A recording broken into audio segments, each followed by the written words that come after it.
Good afternoon. It's 1 o'clock and we have a lot of ground to cover, so let's get started. Good afternoon, everyone, and welcome to our clinicians, researchers, regulators, advocates, industry leaders, families, and patients joining us from around the world. Thank you all for being here. Today represents something extraordinary. This is not simply another conference session. This is one of the most significant gatherings ever assembled focused on hereditary spastic paraplegia and primary lateral sclerosis. A truly great delegation of research leaders and clinicians has come together with a shared purpose to move therapies forward for people living with HSP and PLS. The whole world is watching meetings like this because the world has come to a new crossroads in neurodegenerative disease. For decades, patients and families were told these diseases were too rare, too complex, too difficult. But today the science is changing. The biology is no longer the greatest barrier. We now understand more pathways, mechanisms, biomarkers, genetic causes, and therapeutic targets than ever before in our history. The challenge before us now is coordination, alignment, infrastructure, regulatory readiness, clinical trial readiness, outcome measures, global collaboration. The opportunity is real, but so is the urgency. We can't take this window of time for granted, and we cannot waste it. Because while science has been advancing, families have been carrying tremendous burdens. These diseases have taken over lives. People have lost careers, mobility, independence, opportunities to travel with children and grandchildren, and precious years with those they love. Every person in this room represents people waiting at home for progress, waiting for answers, waiting for hope to become something tangible. That's why this meeting matters. Today is about more than discussion. It's about building a framework for action, a roadmap forward, a coordinated path from discovery to transition to therapies to approval to access. Over the next several hours, many of the brightest minds in the field will help us confront the remaining gaps. What do we still need for regulatory alignment? What infrastructure needs to be built? Which outcome measures are ready? How do we harmonize efforts globally? How do we accelerate therapeutic implementation now? Because the truth is, no single institution, country, company, or organization can solve this alone.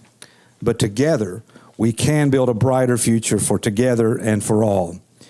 For more than 250 years, history has shown that humanity advances not because we agree on everything, but because we discover we have more common interests than differences. And surely there is no greater common interest than reducing human suffering. That's why SPF is committed to bringing people together across disciplines, borders, and perspectives to help set the course forward on the roadmap and help steer the giant ship toward therapies, wellness, and ultimately a future where these diseases no longer define our lives. So today, let's think boldly, collaborate openly, challenge old limitations, and refuse to accept that slow progress is inevitable, because patients everywhere are depending on what happens next. Thank you for being here. Thank you for caring. And thank you for your willingness to meet these global challenges together to provide more care, more innovation, and more hope for people everywhere living with neurodegenerative diseases. And with that, it's my pleasure, again, to welcome all of you here and thank you for being part of this process. Our foundation has been working now for the past year or two with Critical Path Institute to help us with these issues and build these collaborations and these partnerships. And so it's my pleasure at this point to introduce to you our lead partner there, Colin Hovingay. I wanted to get that right. Colin, thank you so much for being here. I want to thank everyone for being here. I'm going to keep my comments brief. I think Greg had said much of what I wanted to say. The point that I want to comment to is that there's incredible research going on in HSP and PLS right now, and this is a big point in time. And to really assess that and understand where are we today. We know we don't have a cure, but we want to create a roadmap to move towards a cure. I want to emphasize in this meeting today that you're all you're all engaged in and participating. And thank you for everyone who showed up, who expressed interest. But the goal here is to create a strategic roadmap to identify gaps based on a democratic process by experts in the field contributing to the science and the scientific questions to really assess critically, where are we here? What should we prioritize? How do we best align and connect? These conversations have been happening globally. This is part of this interaction. And the hope of today is to really frame this up, but also get people's inputs and precision and their individual expertise as part of the discussion. The end product of this will be a research roadmap that will be produced and given to the foundation for their use, as well as researchers in the field that have contributed to part of this activity. We hope you learn a lot today. We hope you lend your voice to the same conversation, because this is going to take a village, and a village that's coordinated and working lockstep together. For the first session and throughout the rest of the day, there'll be some presentations, but we've asked experts, given the specific disciplines, to identify what are the key areas of where they're at, where are the gaps, and recommendations for how to do this. Our plan is to record that, to capture it, and then to codify that in that document. You'll see out throughout the day that there'll be opportunities for questions and answer engagement. We're going to be working in a very tight space because there's a ton to cover and whatnot, but there are specific elements that will be discussed that were identified in earlier discussions with experts in the foundation as well. And so without further ado, I'm going to pass the mic to Srikanth.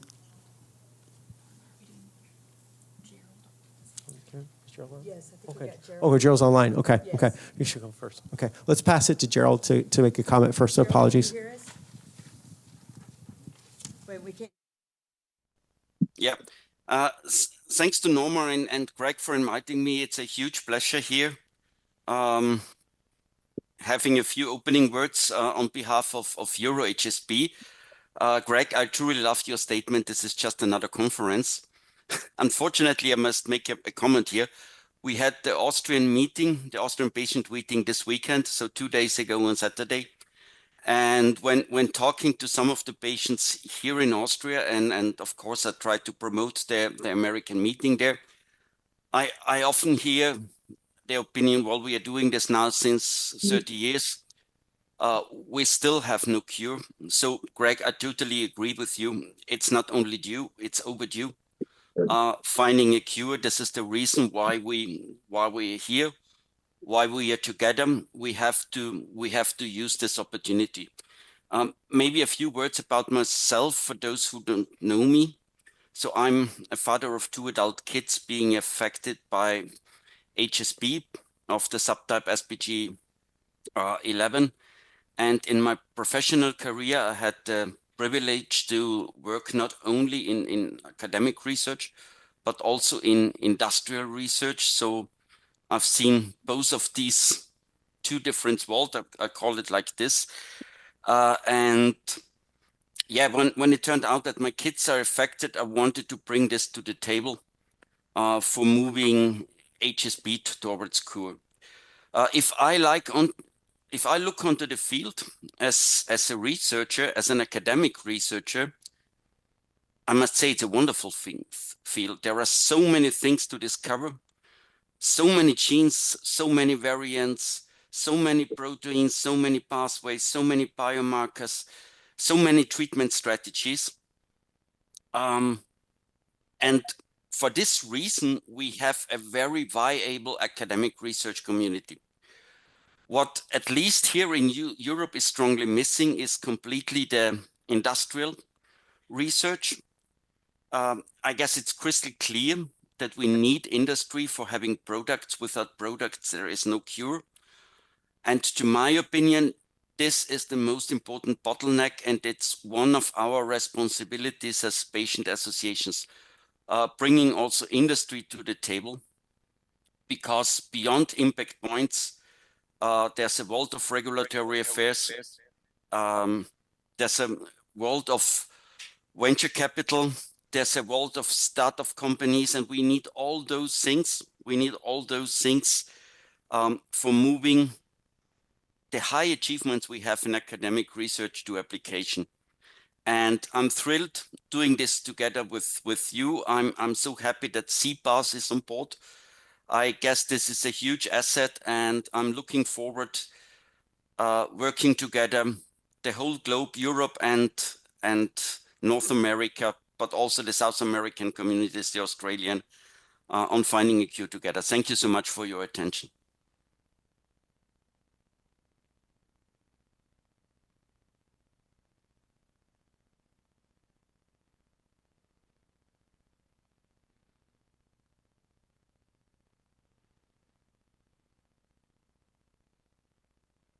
I'm a program director with the National Institutes for Neurological Disorders and Stroke at NIH, based in Bethesda, Maryland.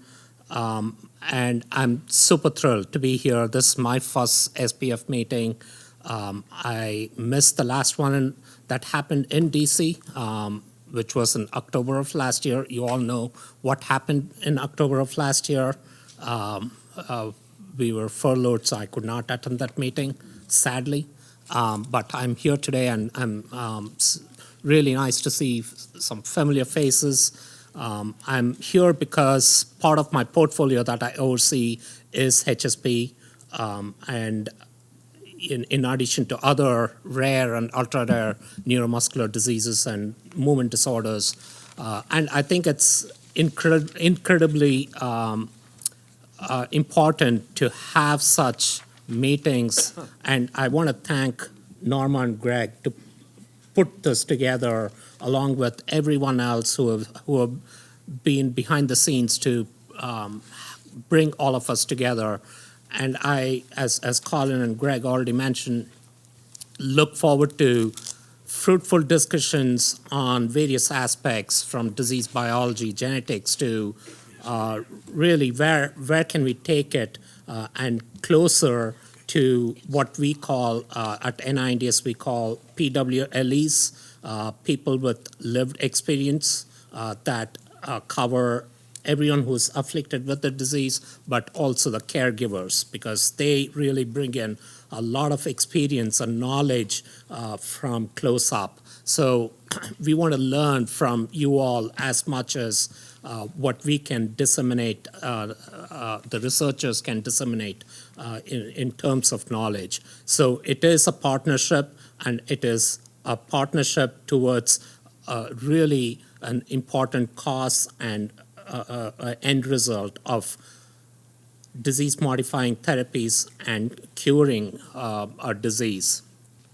And I was asked to put in these different titles: disease pathways and convergence, preclinical models, target identification, translation to human studies. These are all many words there, but all it means is it's one continuum of one particular reason why we are here. So look forward to the discussions over the next few days, and look forward to meeting you all in person and having some chats. So at this point, I would like to introduce the panel discussants, Dr. John Fink, Dr. Handa Osdindler. I apologize if I'm mispronouncing any of the names.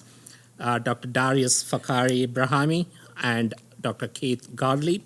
What I would like to request you all is, as you have your opening remarks, if you could please introduce yourself and your research program that you've been leading over the years.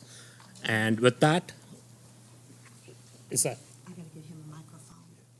Yeah. With that, I can speak loud. I'd like to hand the mic over to Dr. Fink. There you go, sir. I've got slides, should be ready. Okay. Let me tell you. They're over there. Oh, they're back here behind you, Dr. Fink. Okay, that's okay. Fine. I've got them here. Okay. Good afternoon. I'm pleased to be here. I'm John Fink. I'm at the University of Michigan, and I've been studying primary lateral sclerosis and hereditary spastic paraplegia there for more than 30 years. I've been honored to serve as the advisor to the Spastic Paraplegia Foundation since it was conceived, initiated. I've been asked to talk about pathway analysis. I've titled this Considerations in Pathway Analysis the long and short of the long shortcut.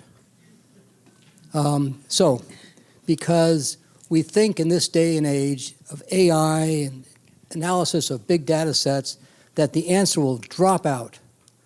And God willing, that happens. But there's a lot of considerations. It's not a simple or necessarily quick approach, but it is a very important approach to finding treatments for these conditions.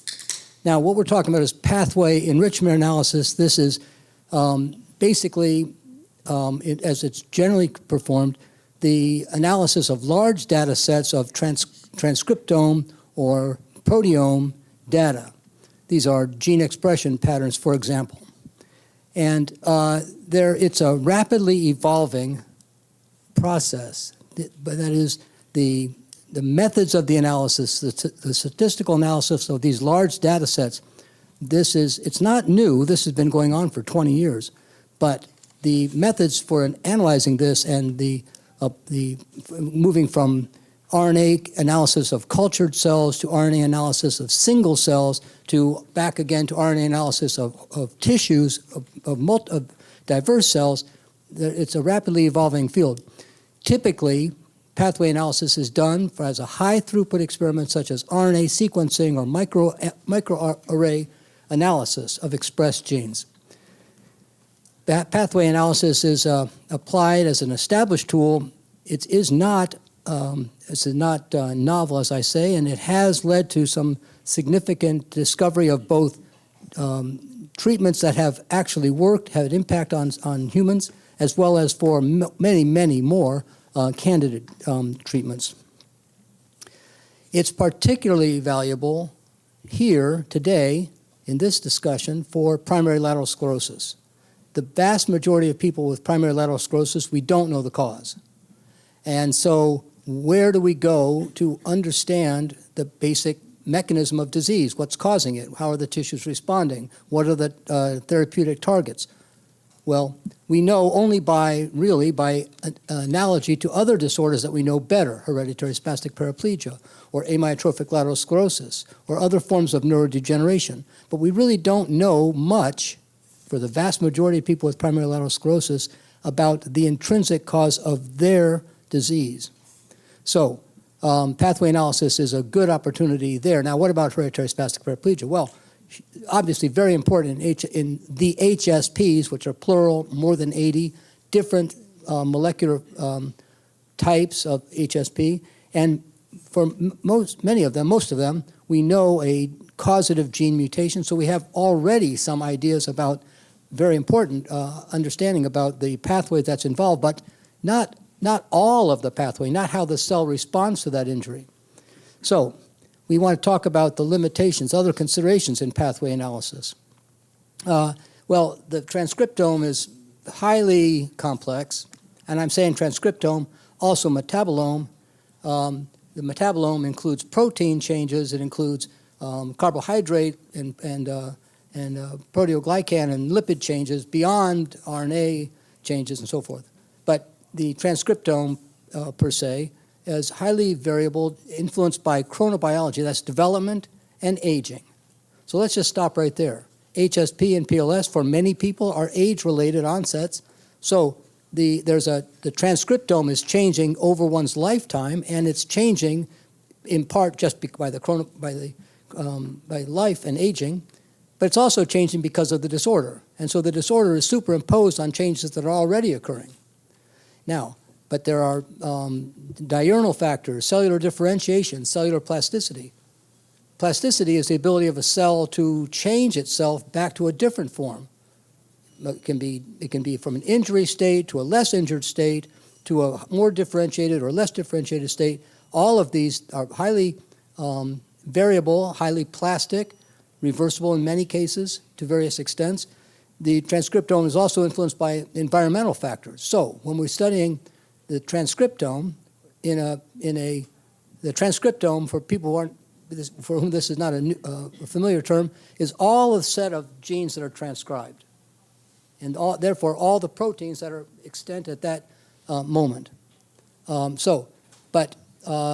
you know, when we're looking at the effect of the transcriptome because of a disease gene, we have to recognize that, well, it's influenced by that person's life, their age, and it's influenced by their background genes. It's influenced by other disorders that they may have, or environmental factors, viruses, trauma, stress. Why stress? Well, stress influences gene methylation patterns.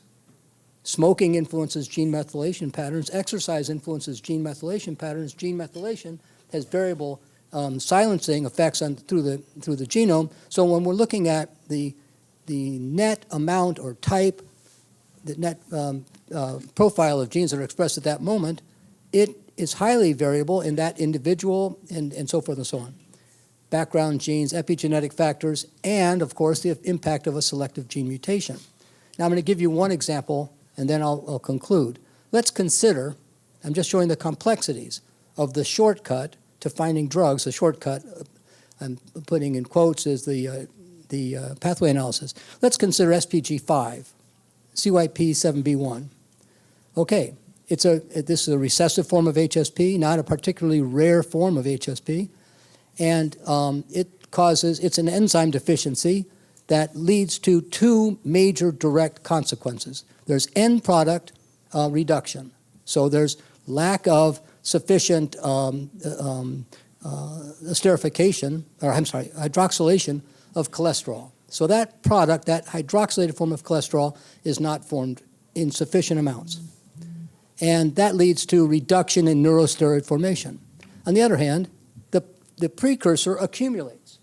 And as a consequence of the precursor accumulation, which is considered to be toxic for neurons, well, that initiates a toxic response in the neurons. On the other hand, the deficiency of the product itself initiates a consequence of gene transcription changes. When we do transcriptome profiling, we're looking at both of these consequences. And then it gets more complicated. Because each of these consequences induces their own consequences. It spirals. And each of these, then, the cell, to some extent, is trying to recover. That's teleologic, but there's an injury and there's a healing. There's a compensatory process, always. And we're looking at not only the injury or the injuries, and then we're looking at the secondary consequences. We're looking at the healing or the restorative compensatory processes. So now when we do transcriptome analysis, we're looking at all of this. We're looking at the injury, the primary injury, the secondary injury, the compensatory injury. All of this is happening, and we're using then AI to sort through all of the myriad of millions of changes to find out the ones that we think reach a preconceived threshold of twofold increase or twofold decrease to think that they're significant and maybe a targetable pathway we should go after to develop drugs for. Okay, so here's the point. The consideration of pathway analysis and the utility of pathway analysis really depends on the ability to analyze the targets that are identified. We can get targets in pathway analysis, but they have to be validated in various models. That is the problem. That's the Achilles heel of pathway analysis, not in identifying pathways and targetable factors, but in validating those hits in other cell models or in animal models to know which ones we should go after. And that's so as we grow the ability to find these targets through pathway analysis, we have to grow in parallel the ability to test these in various cell models, in improved animal models as best we can. That's where the hang up is in moving from the identification of a factor in silico or in computer analysis into a clinical trial. Okay, that's it. Thank you very much.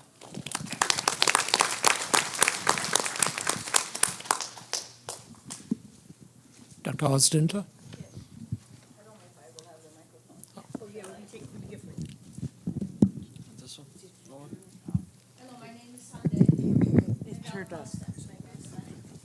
I don't want to turn my back to you. I want to talk to everyone. My name is Hande. I am an associate professor at the Department of Neurology, and I initiated the first upper motor neuron research center in the nation. And I was recruited from MGH, a neurosurgery department. And I've been working on upper motor neurons in a cell type specific manner for more than 16 years now. And I have some comments to make. I don't know if you can put my slides up there. They're coming up here on this side. So the idea of today's meeting is to go from discovery to solution, right? And I think there is a path forward. And I try to make this in a details and step-by-step pathway. The first thing that we have to do is to understand the basis of selective vulnerability. When I say this, is that in our brain, which is very complex, only the upper motor neurons degenerate, where other cells, other neurons do not. We have to understand why. And this is the basis of selective vulnerability. And we can use many omic techniques, we can use gene expression profiles, we can look at human mutations, we can look at patient samples, disease models. We have many tools in our hands, and I am happy to tell you that as of now, we are beginning to understand really why upper motor neurons are vulnerable, okay? So that part, I think we have the most grasp on. Of course, we have to understand more because the variability from patient to patient is immense. Even though one mechanism may be primary mechanism for one person, one patient, it may not be the same for another one. So that's why we also need to bring personalized approaches to understand the mechanisms that are primarily important for each patient, okay? So that's number one. Knowledge is your strength. So first understand what is the underlying mechanism. That's good. So then the second is to identify druggable targets.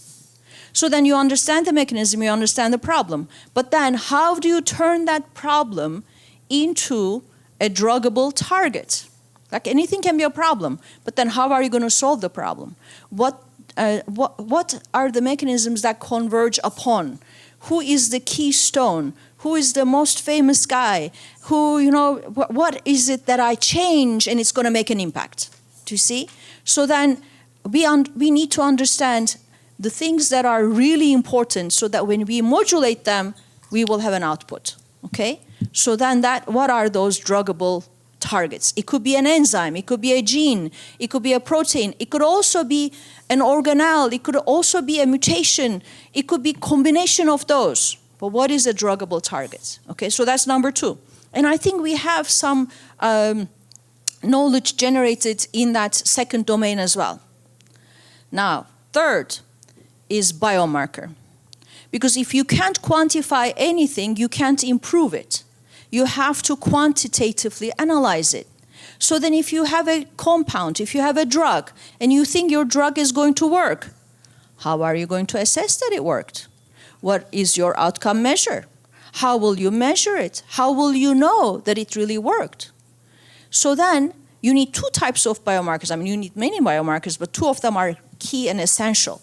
One of them, the first one, I don't know if you can read it, disease monitoring biomarker, which means as the disease progresses, something needs to tell us that the disease is progressing or it is linked to the disease. Like in diabetes, you have high sugar, okay, you have diabetes. It's so easy, right? But then HSP, PLS, we don't have such thing that you have this, okay, you have this, and it doesn't say at what stage of the disease you are.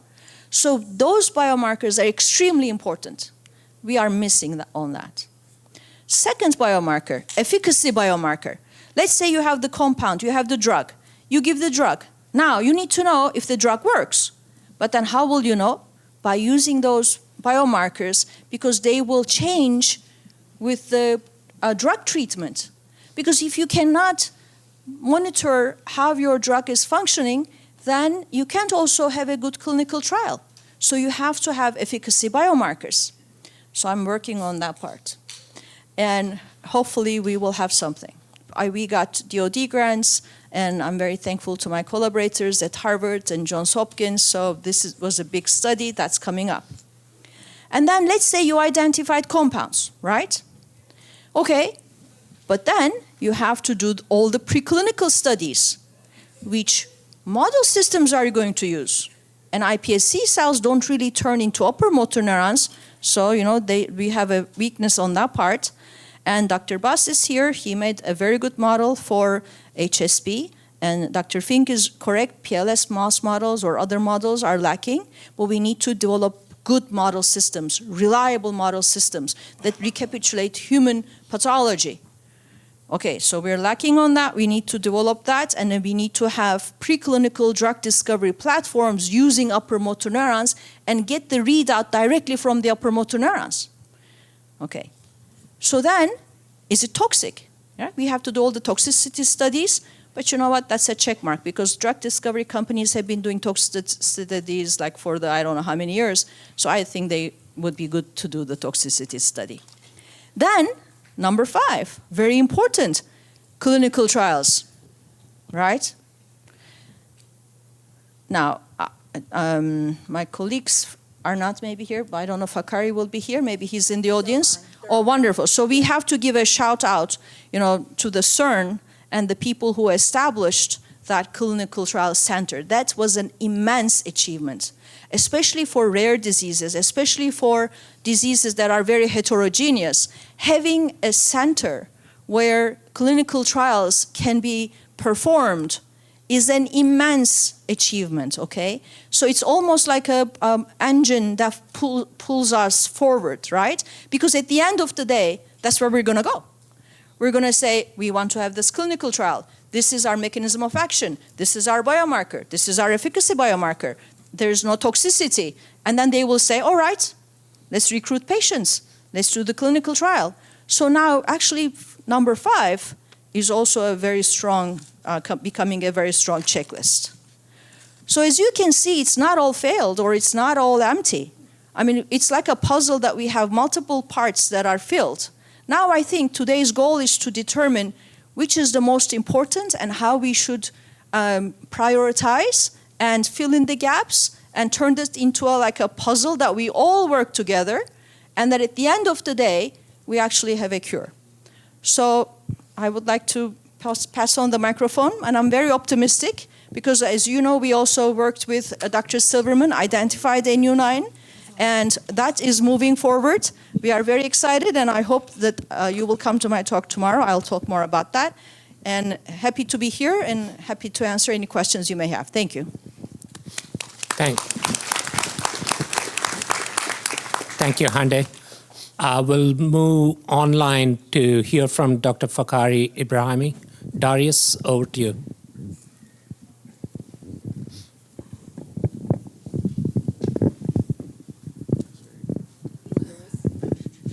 Okay, I regret that I can't be there in person this year, but I really appreciate the SPF putting this together and bringing all of us together in this room.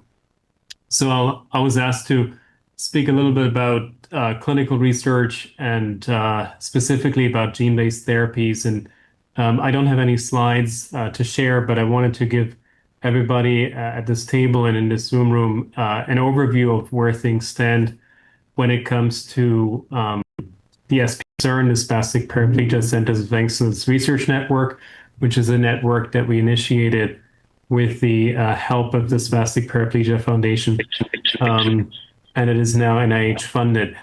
So to provide a little bit of background to this, so we have come together as a group of 11 sites across the nation.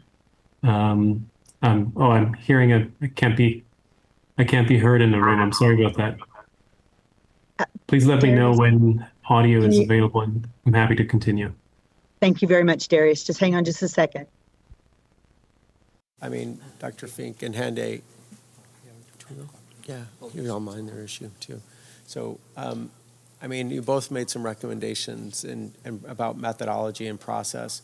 One of the things that might be really helpful is that in addition to the scientific approach, are there things like specific mechanisms of action that need to be considered as priorities?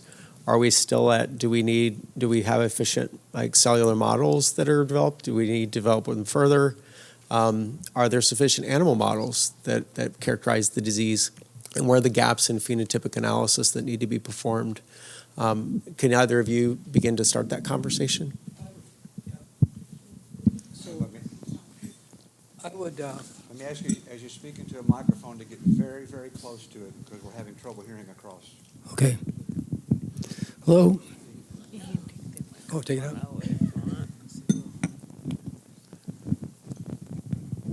Okay, so a couple things. The concept that that primary lateral sclerosis is exclusively an upper motor neuron disorder is outmoded and inaccurate. If you look at the neuroimaging, you find widespread degeneration, including, for example, the cerebellum and in other parts of the brain.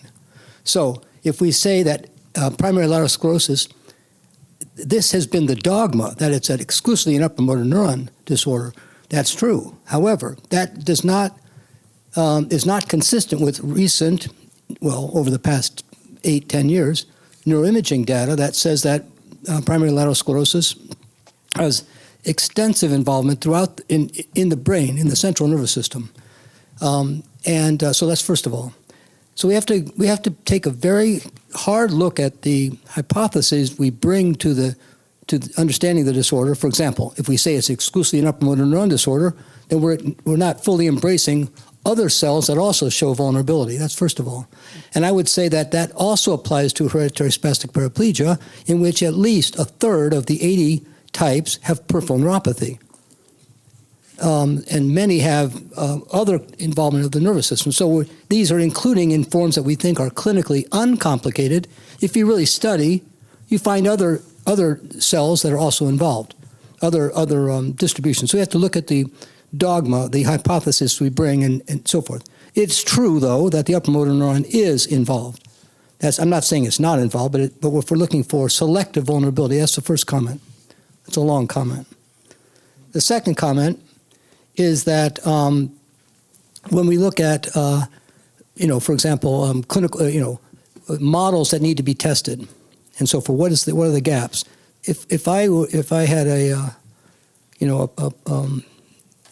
something that's I think very important is that in neurodegeneration, the greatest advances in understanding neurodegeneration are in the peripheral nervous system, and in looking at, for example, the stereotyped axonal degeneration in Charcot-Marie-Tooth and in peripheral nervous system, in which the peripheral nerve is taken apart in a very systematic, structured, regulated, important that it's regulated manner.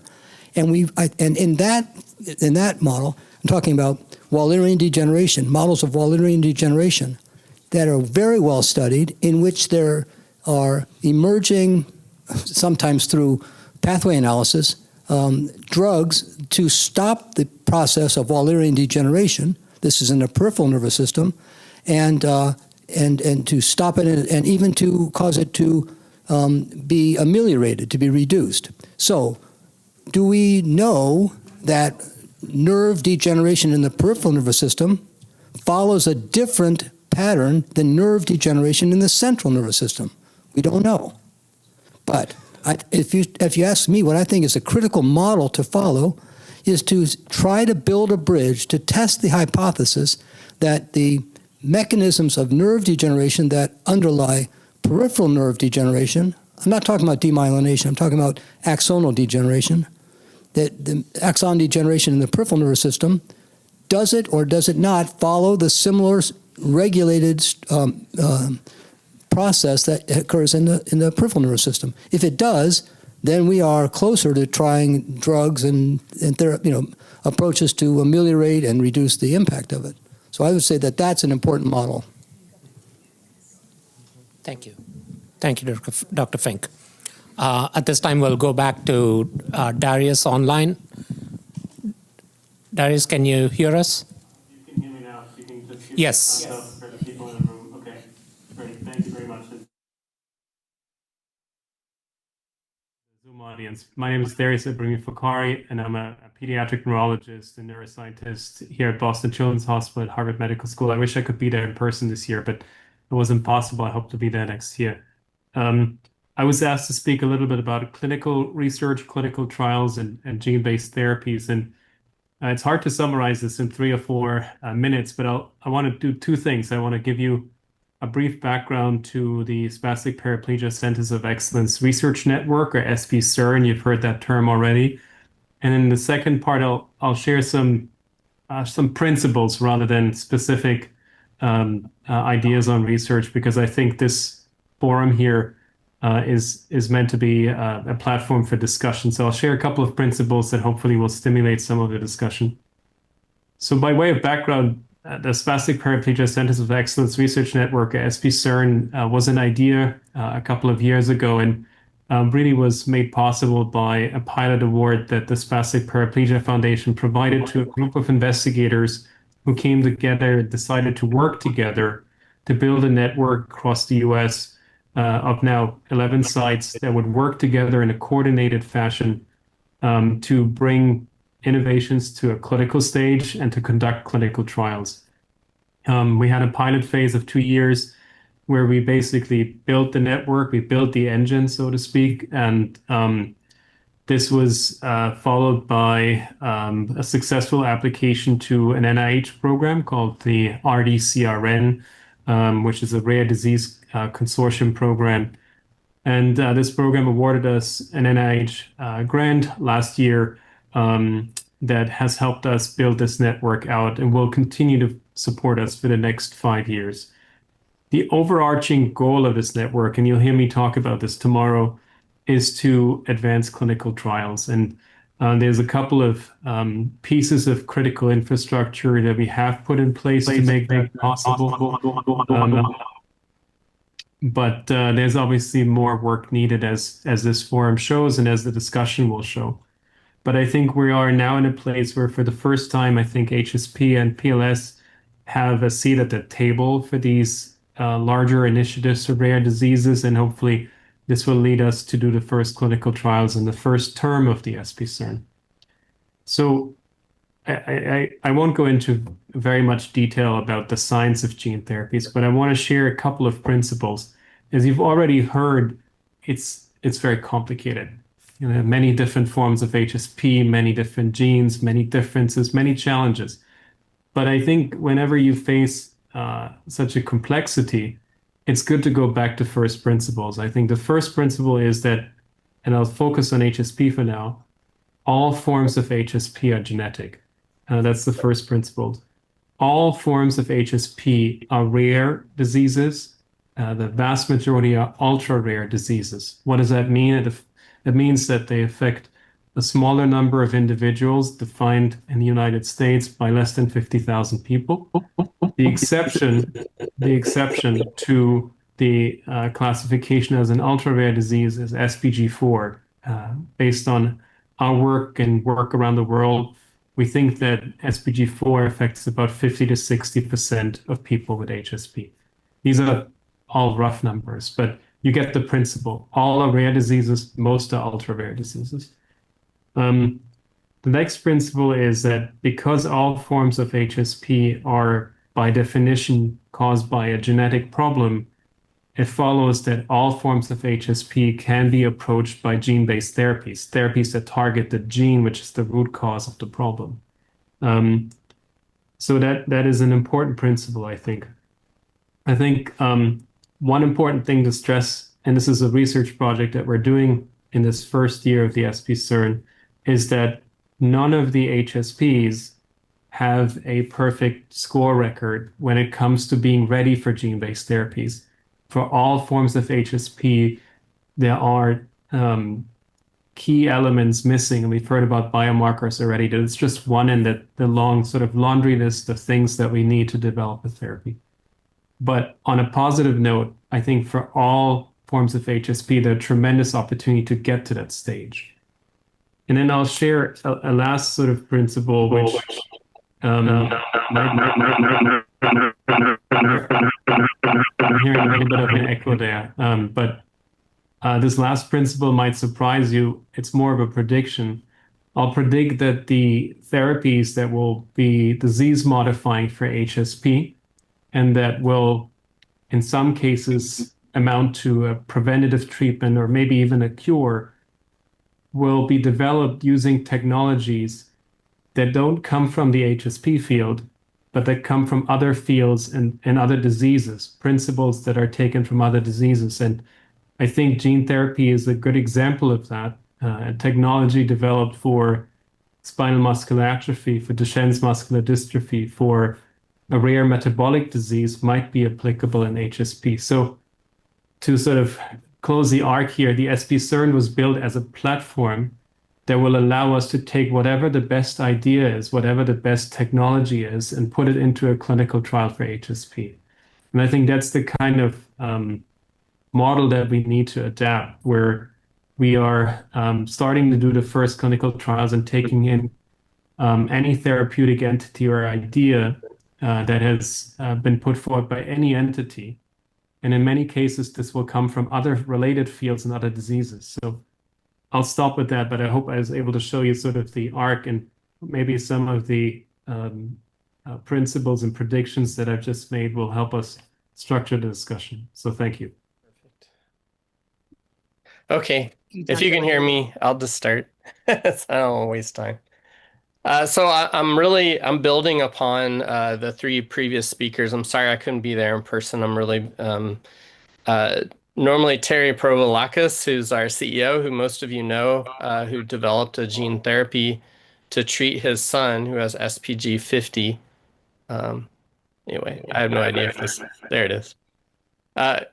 Normally he would be at these meetings, but he asked me, and I've been working with Alpida for 3+ years. I'm actually a virologist, but I've been working with Terry closely on this program from the soon after the start of Alpida.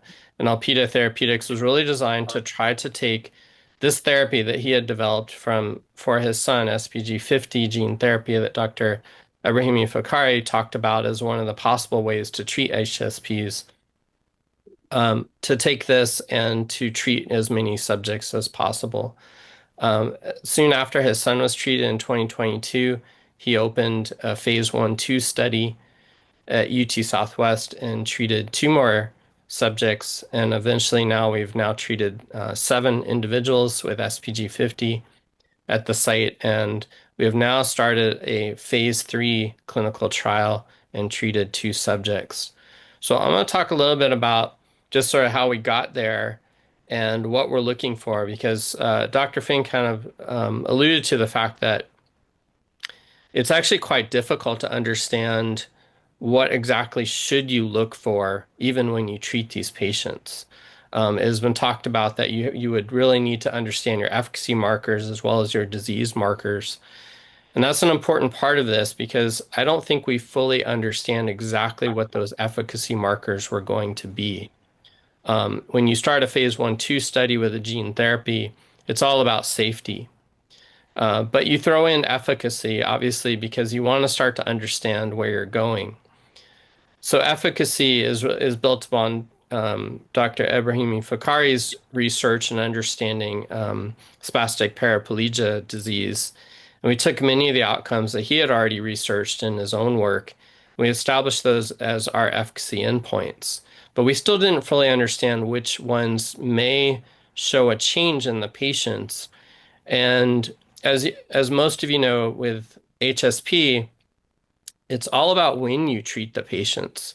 Where are they in the disease? Are they early on and only showing early signs of the motor symptoms? Are they early on only showing, some signs of the cognitive symptoms? Or are they later on and have already lost the ability to walk if they ever gain that ability? What are their cognitive signs? And so these are some of the questions that we had to ask. Next slide, by the way. Lots of echo. All right. So this is just a quick slide to understand the basics of what we were looking for. So again, this comes out of the work of Dr. Ebrahimi Fakhari and trying to understand what exactly did AP4, what does it do?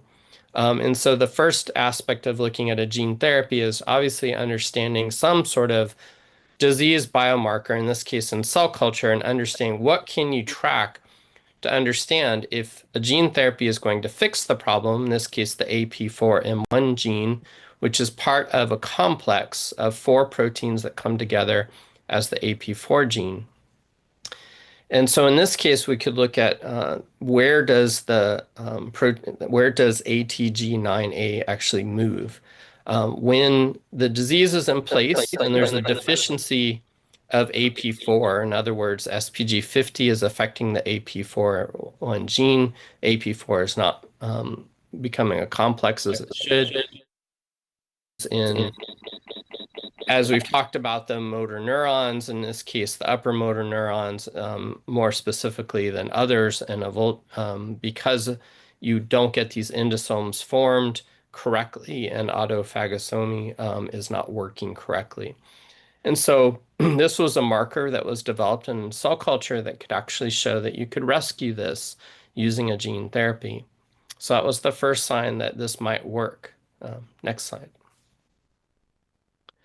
This was just simply a cell culture version to show increasing numbers of that gene therapy, showing more rescue of ATG9 and its placement from the transcriptional gene network out into the periphery where it's supposed to be seen. Next slide. All right, so next, obviously, you have to move up into animals. You go from cell culture into animals. And one of the things is finding the right animal model. So you can obviously knock out these genes specifically. It still doesn't mean your mouse model is going to mimic exactly what a human looks like.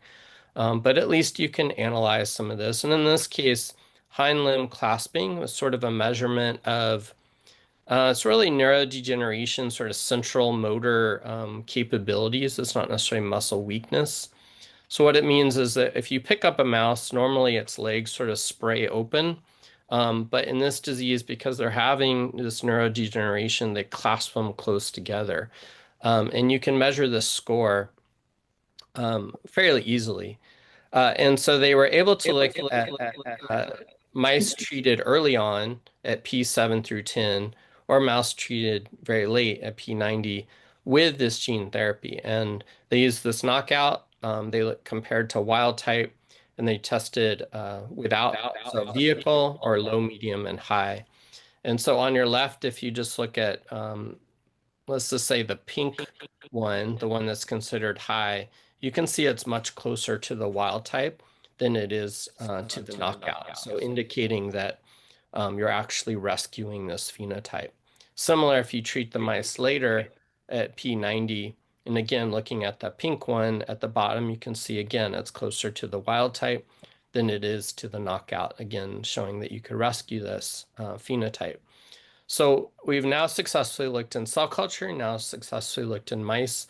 It looks like this gene therapy could actually treat the knockout in this particular case. In this case, what does this mean in humans? There's not a direct correlation, but there is somewhat of the spasticity and central motor coordination, sort of analogous to the hind limb clasping. So this was a good sign. So next, as we mentioned, you had to go to toxicology and biodistribution. We can see the gene therapy has a high level of biodistribution, both as the vector as well as the expression of the gene AP4M1. We did this in both rats and in non-human primates. Not all gene therapies have to go all the way to non-human primates right now, but we did for this initial one. And so we were able to select a dose that we believe would show efficacy in humans, and it was analogous to about a 1e to the 15th vector genomes per patient. Next slide. So as I mentioned, we had started a phase 1/2 study, and we have now moved into a phase 3 study, and this is in fact our study overview for our phase 3. So one of the most important parts of any study is you have to be able to compare your treated patients to your control patients, those who have not received a treatment. Unfortunately, with these ultra-rare populations, and SPG50 is considered ultra-rare, less than probably 150 in the world, you don't have a natural control. You can't just do a mock treatment of these patients. It would be really unethical.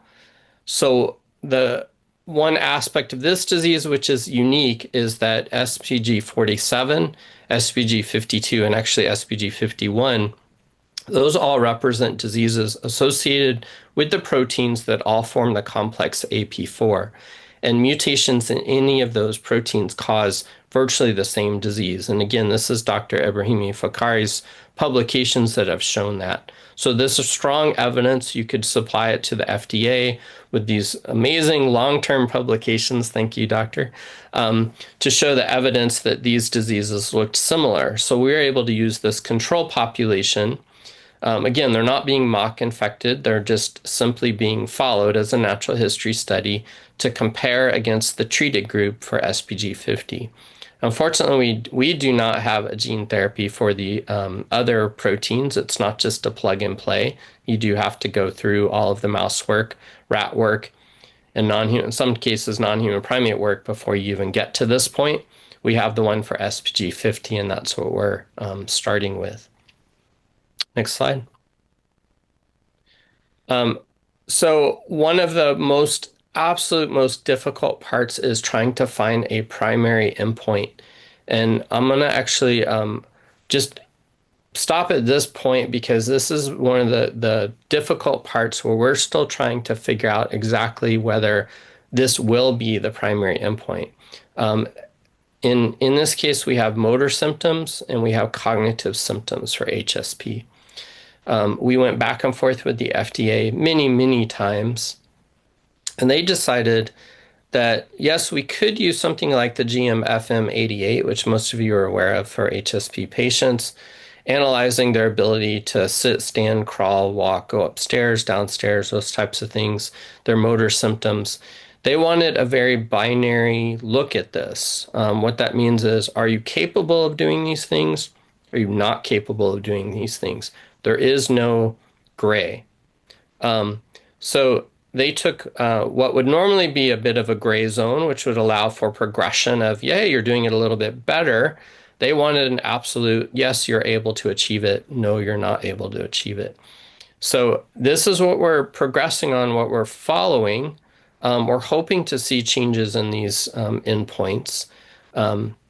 And we're starting to see the fact that some of our early patients in the phase 1/2 trial do believe to be getting better in these particular endpoints. So next slide. Lots of secondary endpoints. Again, in this disease, you are throwing a little bit of say the kitchen sink in here, but it's a lot of cognitive assessments because we know that cognitive is probably more malleable as you get older than the motor assessments are. So we may be affecting those more than the motor, depending on when the patient is treated. To get the best effect, especially around efficacy, we had to start with a very young population, around 1 to 6 years old, simply because at some point, unfortunately, this disease gets too severe, and we're not sure we would really see this gene therapy affecting that disease at that point. So next slide. I talked about the matching controls, so next slide. So Terry recently gave a presidential talk at ASGCT, and he presented a couple of these slides. I just wanted to show these. So the gene therapy has now progressed for 4 years for his own son, for 3 years for a couple of the other patients, and we're going upon a year into 2 years for more of the other patients. So we do have some long-term analyses of adverse events, and it looks like everything is quite safe. We're seeing the typical serious adverse events are mostly associated with a large bolus of virus, much like a vaccine or something that you would give. That's what we are seeing, but nothing long-term so far. Next slide. It didn't come up too well. So we are seeing with some of the patients treated a little bit later that we are seeing these cognitive efficacy increases, which is really quite amazing. So what we're seeing is that if you're not necessarily affecting the motor, you are affecting the cognitive output. And these are some of our numbers. You can see cognitive, fine motor, receptives all around the Baileys. Receptive communication is an important one in these patients that we're starting to see improvements in. So very exciting. Next slide. And this is the one that Tara is very excited about, of those patients that we've been able to treat before age of 2. It does seem like we're rescuing some of their motor symptoms and their ability to walk. It's still a question, how long is this going to last as the disease progresses? But it does seem like we're getting these patients to walk earlier than they normally would. And this is in comparison to Dr. Ebrahimi Fakari's long work in looking at the natural history of these diseases. So as you can see, a lot of collaboration, a lot of work to get to this point. And we are very excited to see what the future of this program will hold. We're excited to share the information, the data with the public, especially around the HSP and outcome measures that may be actually showing signs of improvement in these treated patients. So thank you very much.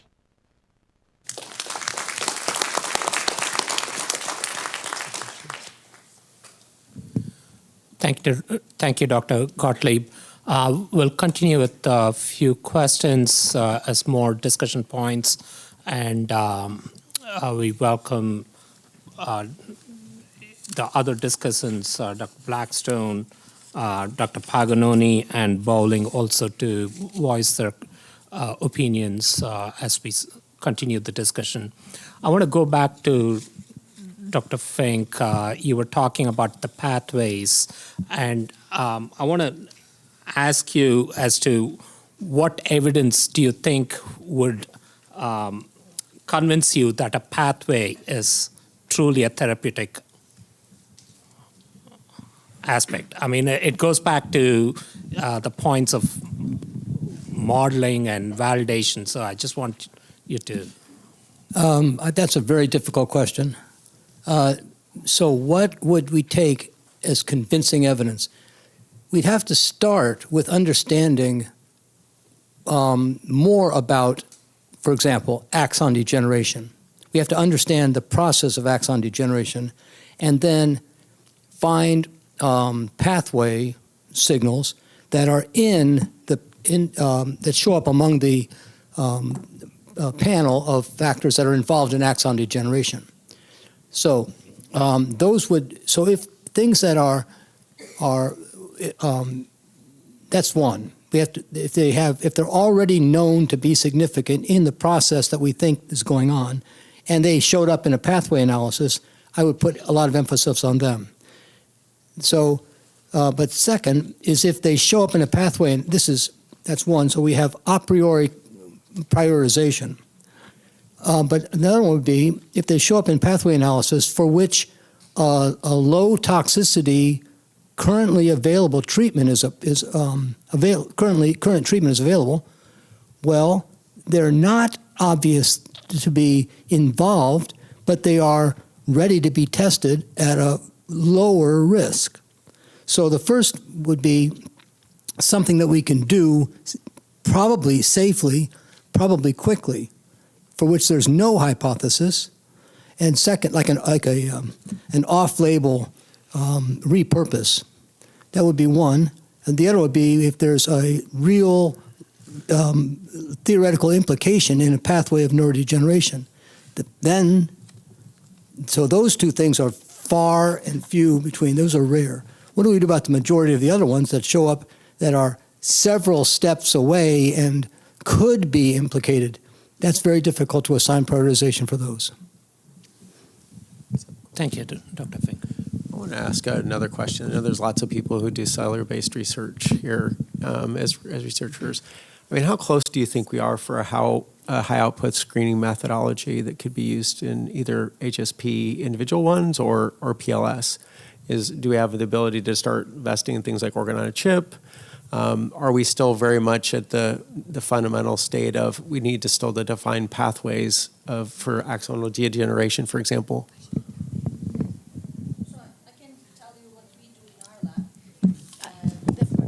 It's not working. No, it's not. Dr. Oz. Yes, it's working now. Okay, thank you so much. All right, so we appreciate getting the answer directly from upper motor neurons, because there are many ways that people use mixed cortical cultures or homogenized brain samples. But the thing is, the upper motor neurons make up less than 1% of the whole population. So then when we use these mixed cortex cultures or homogenized cultures, the answer is in the background. So it's very hard to distinguish. So that's why we actually developed a reporter line in which upper motor neurons are GFP, so that when you put them in culture, you know exactly which one is the upper motor neuron.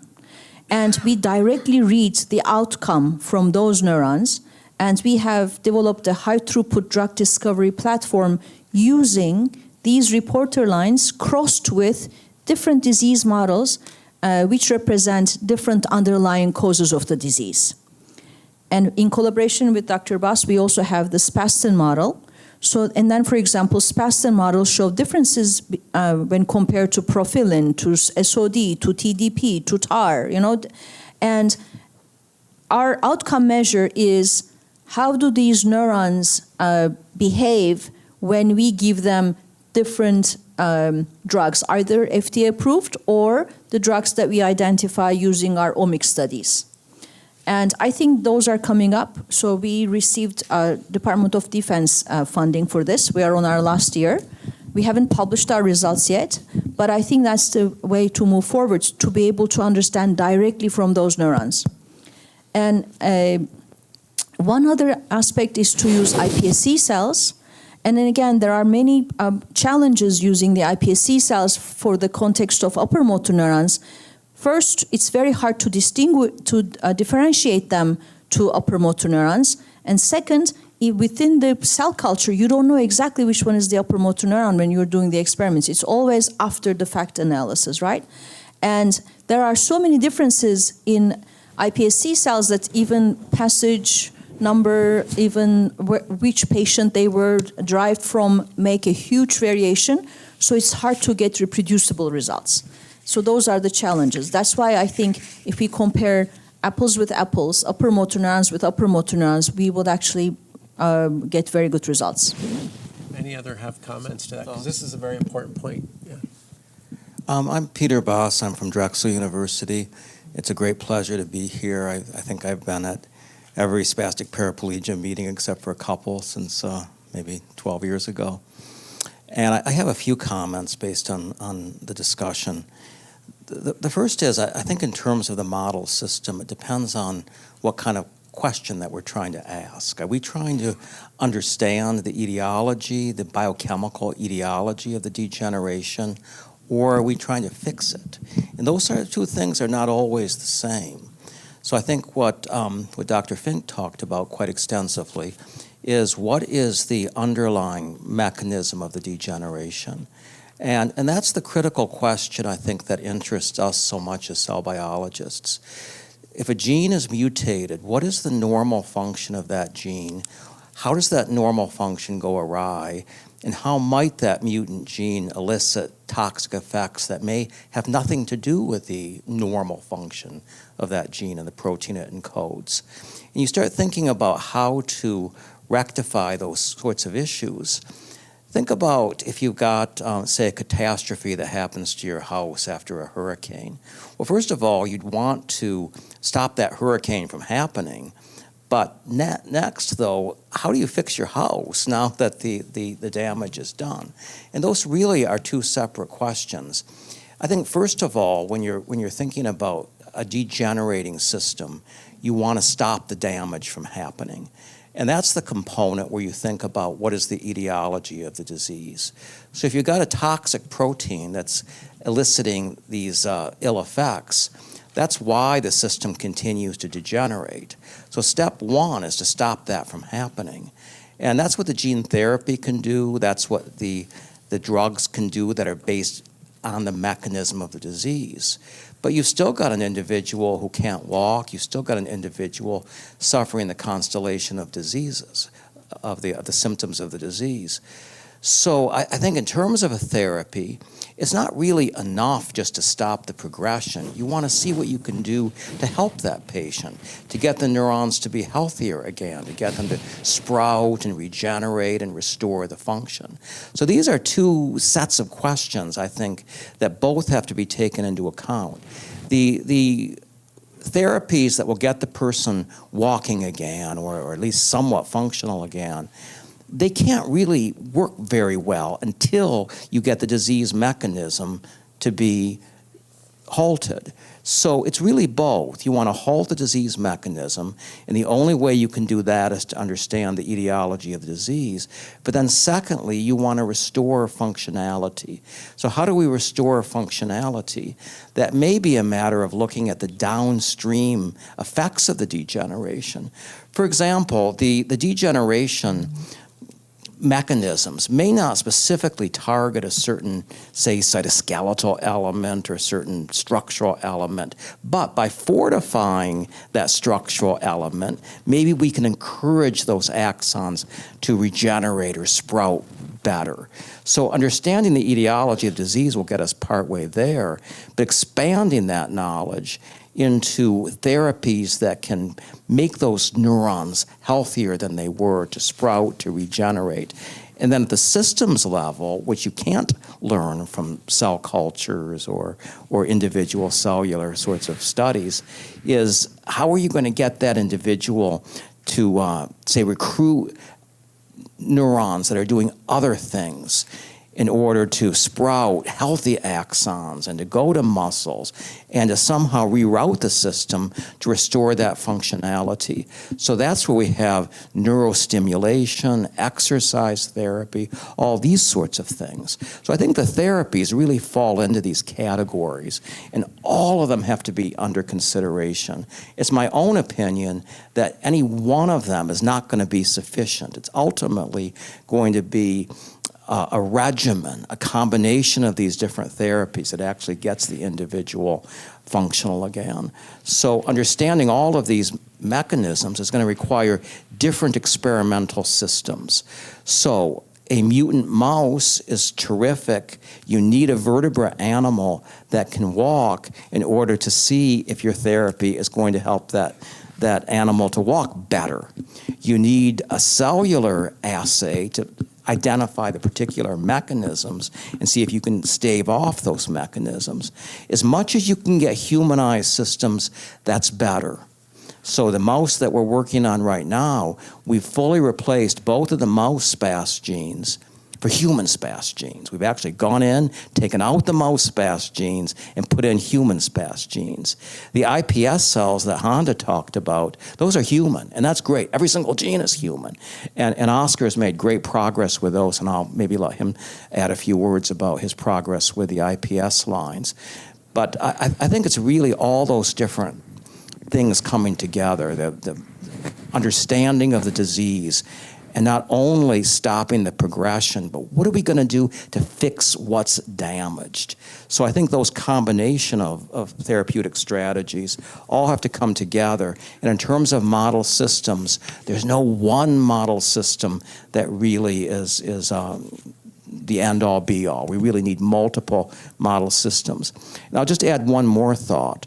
Although the upper motor neurons are the common vulnerability across hereditary spastic paraplegias and PLS, I'm convinced it is a multi-track disease, because every time I attend this meeting and I hear the men and the women talking about what maladies that they're suffering from, urinary bladder issues, there are, particularly in the small children, there are speech issues, some people have cognitive issues and all.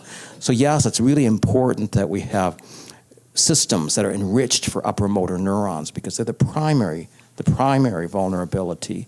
But I think we'd be remiss if we don't acknowledge that it's a multi-track disease. And in fact, we have a hypothesis that the lower motor neurons are gradually suffering from the degeneration of the upper motor neurons. And as a result, there's a specific biomarker, specific protein that's released from the lower motor neurons into the bloodstream that we're thinking is a very accurate assessment of the stage of disease progression.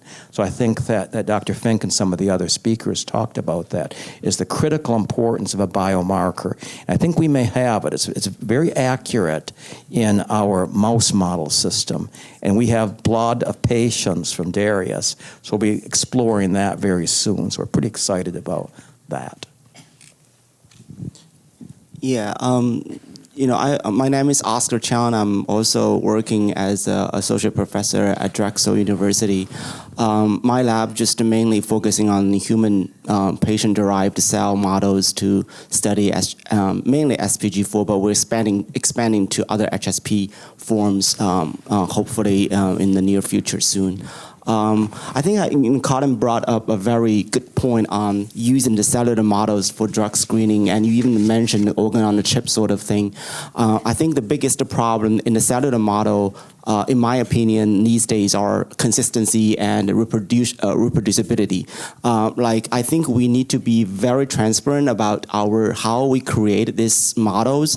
Like my lab is, really for HSP, or SPG4, we're really trying to create cortical organoids which enriched with cortical spinal motor neurons, and we have the single cell data showing that we actually have more than 20% of the neurons there labeled by layer 5, like CTIP2 and then L1 CAM. Those are the typical canonical layer 5 CSPM neuron, the cortical spinal motor neurons.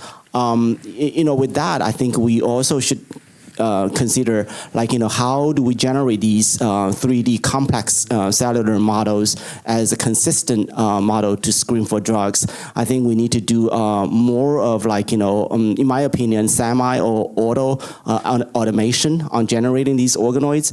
And then with a high throughput, I think what my lab can do is we have these kind of bioreactors. We can generate 100 organoids per bioreactor with 12 of them. We can generate 1,200, almost more than 1,000 organoids at one time. I think we need to really kind of make it consistent, like animal models, right? You control the genetic background. For the human models, you want to control the quality of the generation so that you can have consistent drug screening, the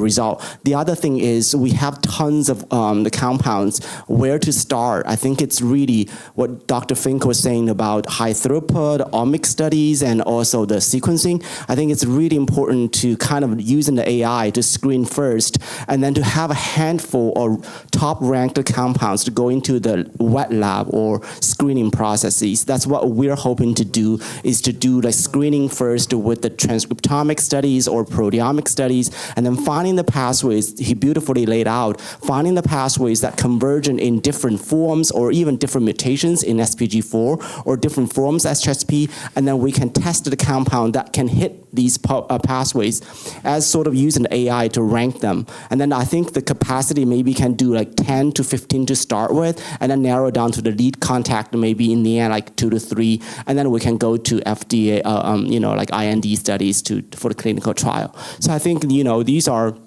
the cellular models can be a big turnover. You don't have to wait on the animals to get into adulthood, 12 months and things like that. So that could be a very quick turnover, and then for drug screening and things like that. Can I add 2 quick points? My name is June Lee. I'm a professor at University of Illinois, Chicago, and my research is also focused on using, one focus is using patient-specific stem cells to study HSP. So first quick comment is, I think we are building this kind of reporter cell, because in the culture, as Handy mentioned, you may have different type of cells, but we build this double reporter, so we can label these cortical projection neurons, which will mainly become cortical motor neurons. So we can see them particularly in the culture, and we can also label these cells to test them in the culture. And then the second point I want to make is in collaboration with Dr. Craig Blackstone and also Jackson Laboratory, and we are trying to generate these iPS cell lines with different mutations. And then these different mutations lead to the similar phenotype change the axonal transporter along these cortical lung nerves is reduced. So we can look at these cells, what may be a common mechanism or pathways underlying these different mutations, which will be able to, T-cell goes to top pathway changed. And also the last point, quick point is in supported by the CPAS TrackStar Award.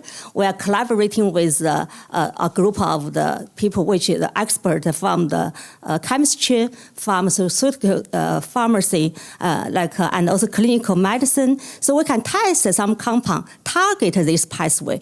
We can correlate the phenotype change with this pathway to see whether this axonal transporter is mitigated.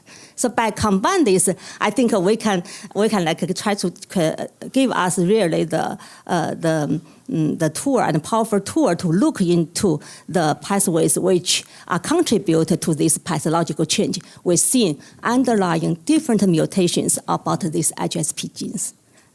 And also in addition to PLS, we're also interested to look at. Thank you.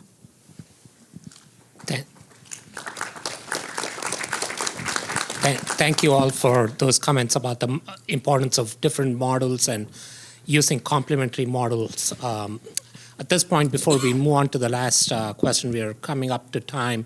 I just want to ask if anyone else want to comment on these points briefly. Dr. Blackstone, Dr. Pagnoni.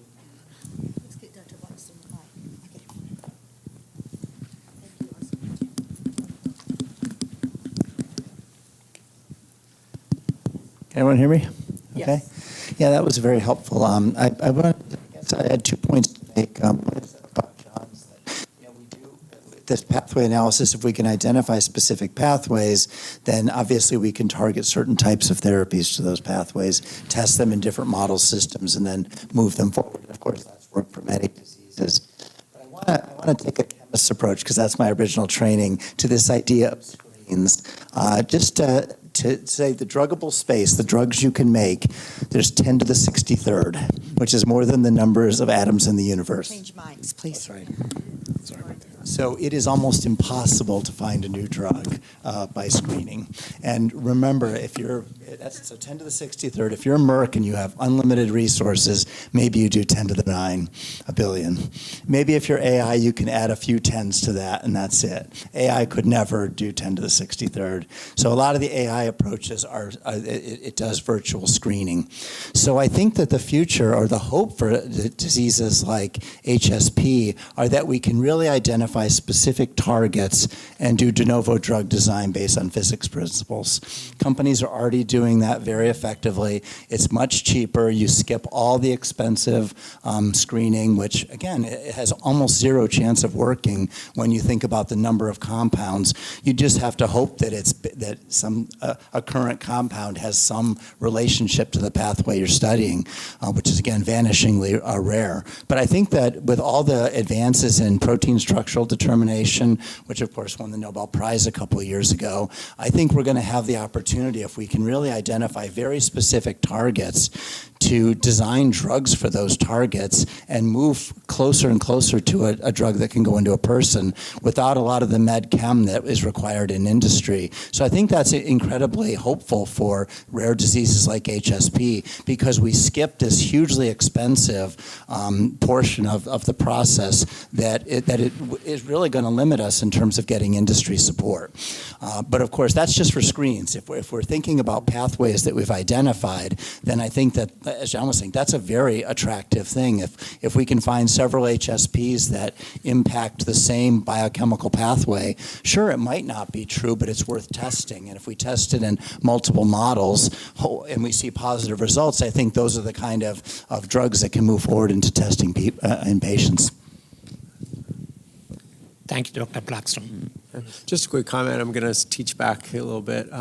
What I'm hearing is that there's a lot of preclinical data that we're still looking at targets, is what I'm hearing.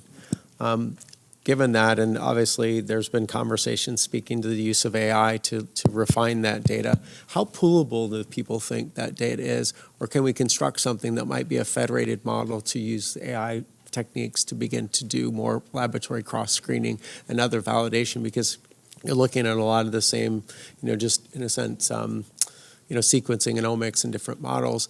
Is there ways that we can start to explore them in using AI, through standardized approach, either through a federated model or through some other mechanism to try things that might have signals that we could further drill down to? Thoughts? Yeah.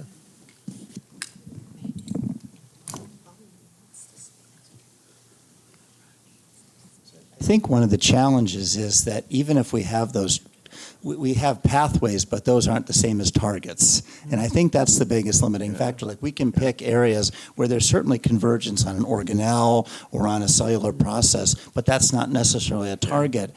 And of course, as you know, one of the challenges we face is we know the gene, and let's say it affects ER or endoplasmic reticulum or something, and then we have a model system where there's lots of abnormalities. We don't know which one of those abnormalities might be disease relevant for a given HSP. Though, of course, if we collect, as you say, a federated, where we look across a bunch and we see one in common, that might be a target. But it might be too late, too. We don't know. That might be too far downstream.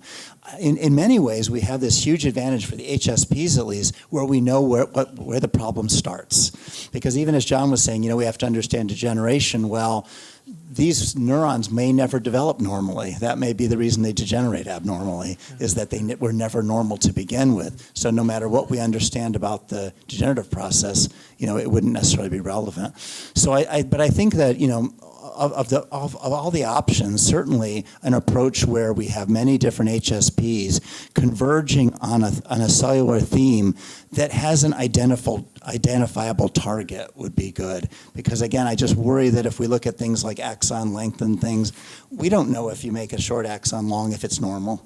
It's better than it was before, but we don't know if that's enough. So I think that to the extent that we can identify common themes and find a druggable or something that we can measure clearly would be the most promising. And the reason I keep asking pointed questions for the group is really to define actionable steps so people can align the projects based on that. And so I'm asking clarifying questions to see, does this infrastructure need to be built? Are we asking the right questions? Those type of things. Yeah. I just want to give a chance to Dr. Bowling online. Do you have any additional comments?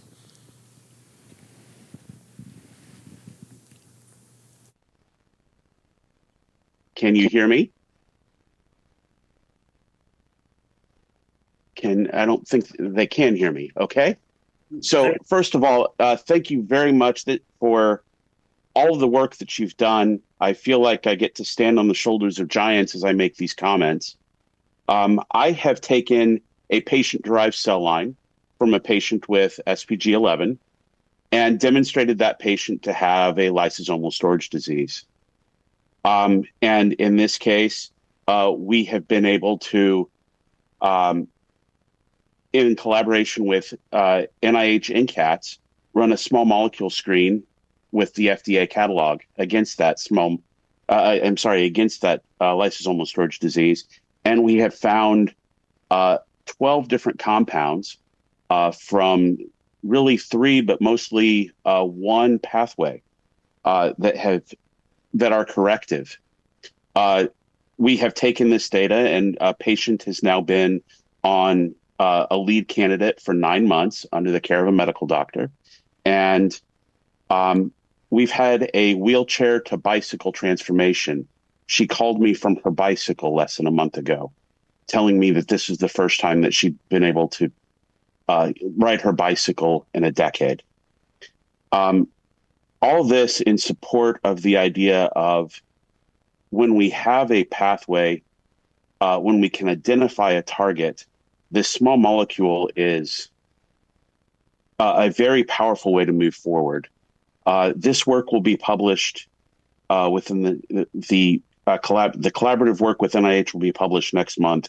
The case study with the patient should be published the month after. Our next step is to go through and collect. We've now demonstrated correction of this lysosomal storage disease in 4 patient lines from 3 separate families. We will extend this out and see how many patients, we can find cell lines with multiple different genotypes and demonstrate that independent of the genotype, we do see the lysosomal storage disease.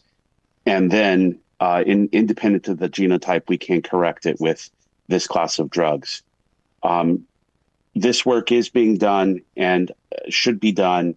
And while it does not help everyone, this work, I believe GeneDx predicts that there are 5,000 people or more with SPG11 biallelic loss of function in the US and more than 50,000 in the world.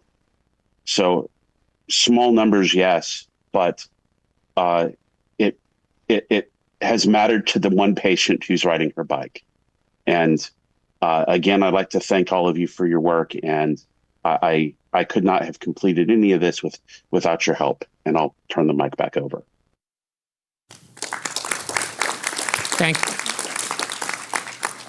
Thank you, Dr. Bowling, and that is super optimistic way to end this discussion. The discussion is not ended yet because in the next 5 minutes, I would like to go back to the question that Colin asked, which is, if each of you spend the next, each of you speak for about 20 or 30 minutes, or 20 or 30 seconds, sorry. Well, 20 or 30 seconds to identify 2 or 3 actionable tasks that we can take from this discussion to work over the next year towards progress. I'm going to call out names. If you can say 1 or 2 things that you think is vital as an actionable task. And it's okay to be redundant in this because we will know that what is critical that we can act on. So I'll start with Dr. Fink and go around. Okay, so let's see. Hello. A couple actionable items. One, I think we need to understand the biology of the disorder in a hypothesis-free way to understand the extent to which it's developmental, as Dr. Blackstone points out, and the extent to which it's degenerative, and the underlying basis for axon degeneration, how it happens in the central nervous system, to know what points can be arrested in general, what points of axon degeneration can be arrested. And we need to understand that better. That's one. 2, to follow up on what Dr. Liang points out, I think that upper motor neurons, like all neurons, are defined by their neighbors, by the inputs of the other cells that touch them and stimulate them at a certain frequency in a certain manner. They become upper motor neurons. They're not upper motor neurons in a vacuum, but they can approach upper motor neuron status in a brain organoid. And so if we want to study upper motor neurons per se, they should be studied, I think, with greatest validity in a brain organoid model. So I think that has a lot of, now the problems are how scalable is that, and I understand the problems involved in that, but I think if we want to study the biology of upper motor neurons, they can be studied in an explants, or they can be studied in organoids, but they lose their upper motor neuron, well, beyond 20 seconds. Okay? But that's what I would have to say, my priorities. Thank you, Dr. Fink. Online, Dr. Fakari. Yeah, happy to. I'll keep it brief. I think if there was one point that I would like, if I had a switch, a magic wand, that I'd like to make is that I think we need more clinical trials, and there are therapies that are ready for a clinical trial, but funding is lacking. And specifically, I'm thinking about a gene therapy program for SPG47, the second gene therapy program after SPG50.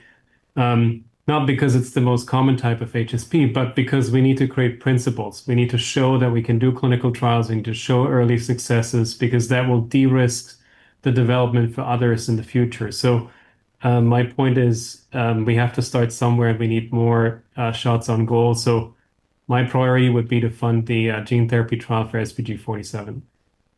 Specifically at the stage where the only thing missing is funding.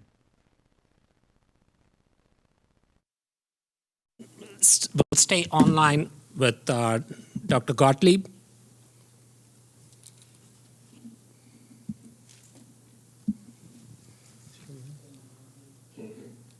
Yeah, we can hear you. Okay, sorry. Can hear you can hear you guys speaking. It's yeah.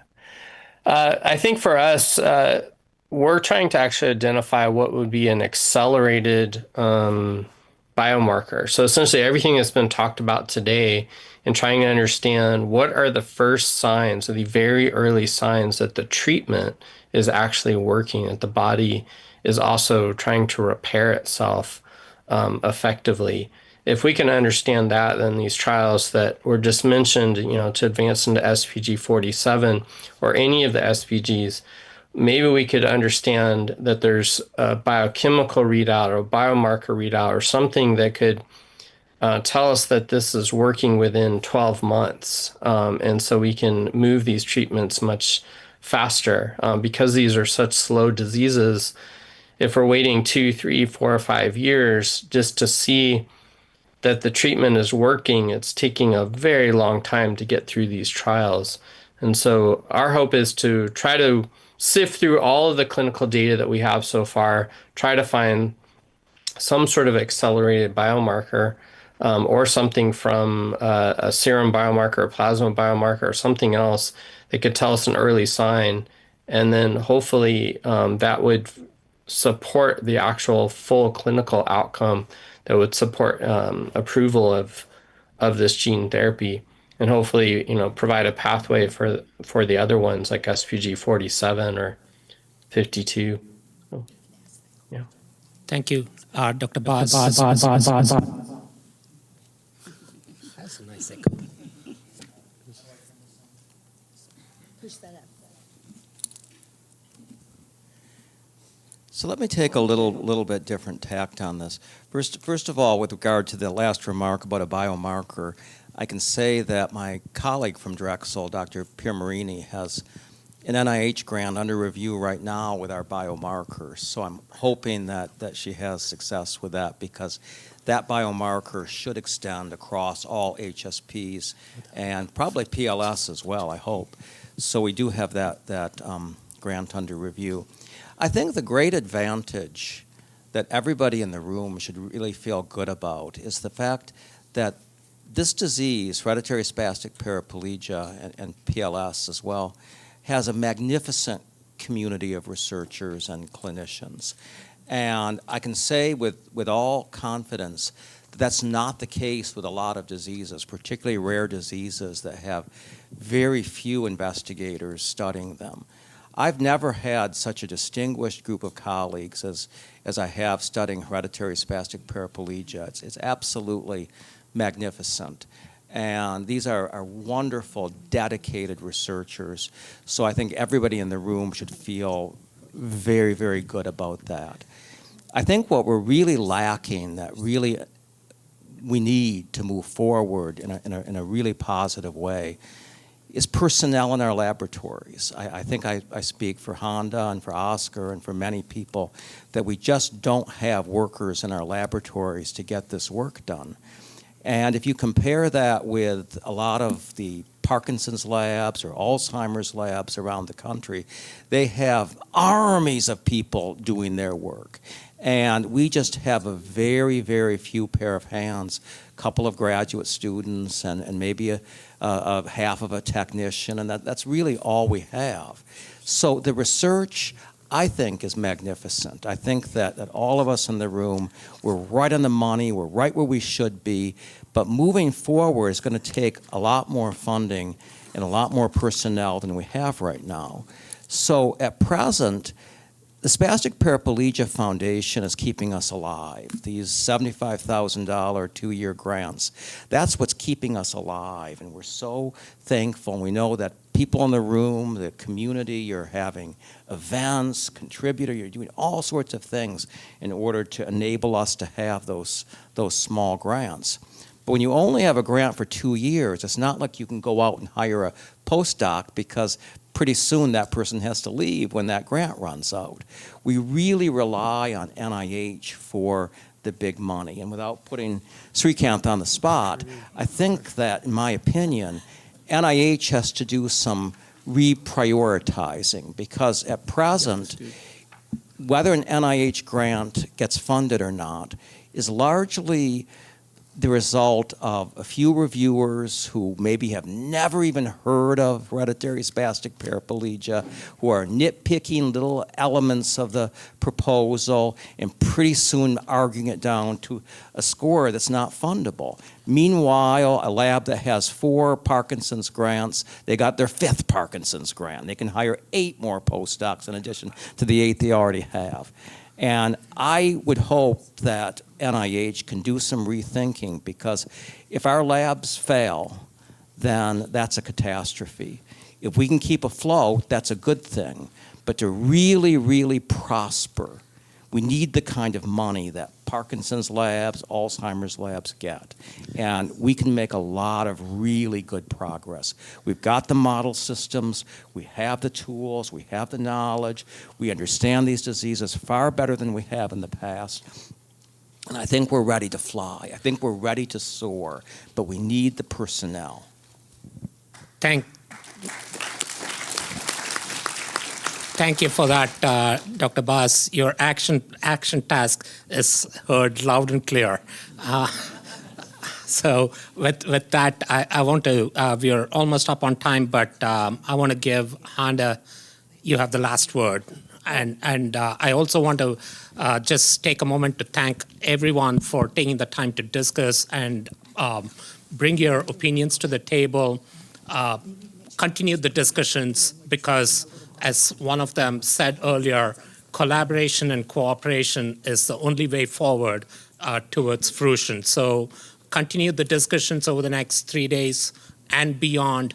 And we will do, going back to Peter's action task, we will try to do what we can from wherever I am. So, but so I have Handa. the microphone. Thank you so much. So I think there are a couple action items. One is, I think we are trying to reinvent the wheel, like trying to find a solution for HSP and PLS. But I think the cure might be out there. There may already be an FDA-approved drug for another mechanism of action that is also seen in HSP PLS patients, but observed in other diseases. And there was actually one very good example given to that, like lysosomal disorders.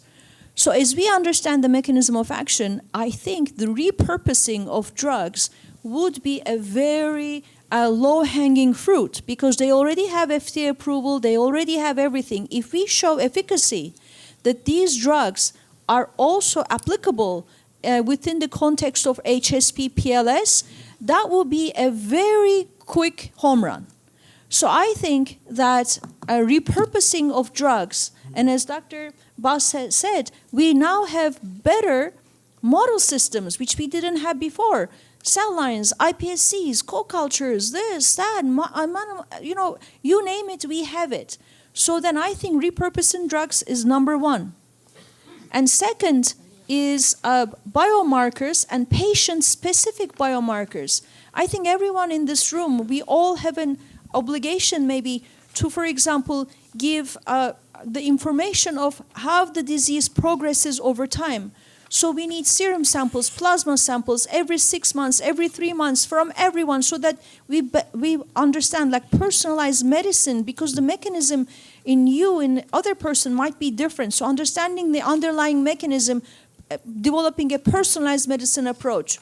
I think that's number two. And I think Columbia University, I don't know if Ikjay is here, he's doing an amazing job on that regard. And so if we have those two, repurposing drugs, biomarkers, and gene therapy, with gene therapy, opening the blood-brain barriers with ultrasound so that we get more directed, more improved therapies. I think gene therapy is another way forward. So I am very optimistic, actually, that we may touch the finish line earlier than we expect. Okay. Just a quick, we're not leaving, nobody's escaped. We'll thank everyone for your comments. For sake of time, I'm gonna call our break and we'll come back at 03 or? I want to share this before we come back, take a break, and I forget to share it. You heard Dr. Bowling talk about the work with the SPG 15 patient, and when I hear from the wheelchair to the bicycle, that catches my attention very quickly. And I want you to know that this foundation has funded and is working with Dr. Bowling on a project involving an SPG 4 patient. And why that? Well, obviously, we believe statistically, all of the researchers have always told us that SPG4 is 20 to 25%, we believe, of the HSP population. So the idea was if we could work with Dr. Bowling on a similar project for an SPG4 patient, we might make a difference with many people on the front end. But again, those pathways that we talk about, it might affect and help many other people. So we're involved with a project with him, with his company on SPG4, and there's a timetable we hope by the end of the year to possibly have a potential treatment that that person can try.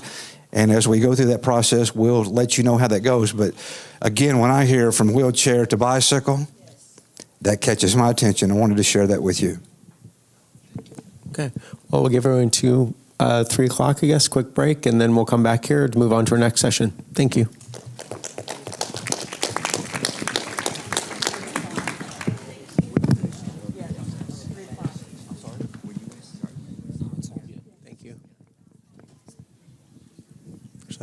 Okay. The next session, we're going to switch gears a little bit. We talked about preclinical sciences and more preclinical translational research with a little bit on clinical trials. Some of the things that were highlighted in the last session, we did touch a little bit on biomarkers, but the next session is really going to focus on measuring things that matter and in the context of actually endpoints and clinical outcome assessments, but also biomarkers and digging a little deeper dive into this. We were fortunate to have a good panel, some people online, some people in the room. I'm going to start with seeing if Rebecca is online, and is she able to chime in? Okay. Maybe we could start with Dr. Blackstone. You're on deck to see to start the conversation. Is this working? Okay, great. Well, yeah, so I think my topic for today was digital endpoints and remote monitoring. And I thought I'd start, I don't have any slides, I thought I'd start by I think many of you might have come across like sort of the early versions of this. And is that working? Just really close? That better? Okay, there we go. Yeah, you really do have to almost talk right into it.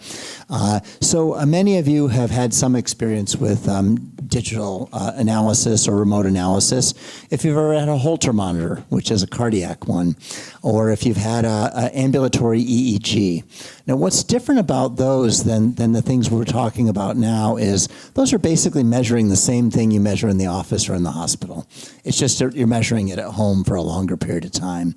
When we think about a lot of this new class of digital markers or wearables, often they're measuring something different than we do in the doctor's office. Like when you go in, they don't put a bunch of electrodes on you as part of your clinical care in the office. So it's different in that way.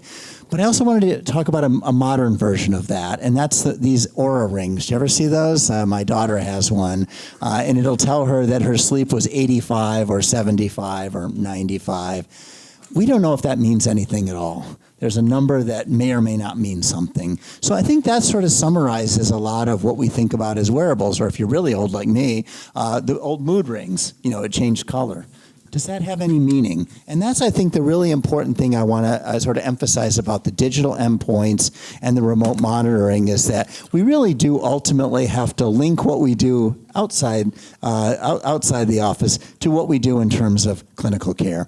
And I had a couple points I just wrote down on a piece of paper thinking about some of the positives of remote monitoring and digital endpoints, some of the things we need to worry about as well. One of the great things it can do is it can allow you to make early detection. We've already heard for many of our therapies, we want to treat as early as possible. Now in HSP, we have genes, and that should help us a lot. In PLS, we don't. So certainly any kind of thing that allows you to do early detection is important, and also to make the correct diagnosis. The reason that so many Alzheimer's trials failed early in the course is that 30% or 40% even of the patients didn't have Alzheimer's disease. So you can imagine if you're trying an expensive clinical trial and your patients don't even have the right diagnosis, your chances of success are close to zero.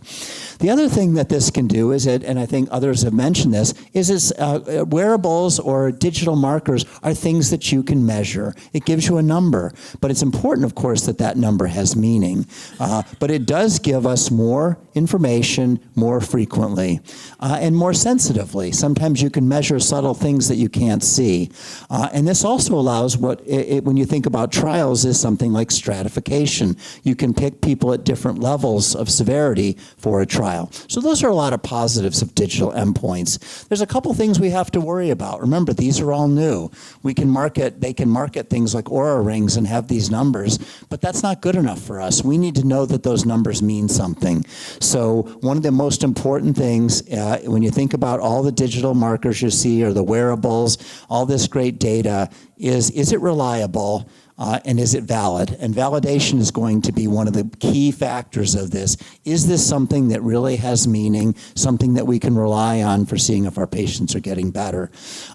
It can also be hard to interpret. Those of you that have gone to trials in our hospitals know that you might go up the set of stairs or walk 10 meters or do something like that. Well, that's pretty much the same no matter where you go. However, you can imagine how different it is for different people in different areas doing different types of activities all day long. It's not always easy to make that comparison.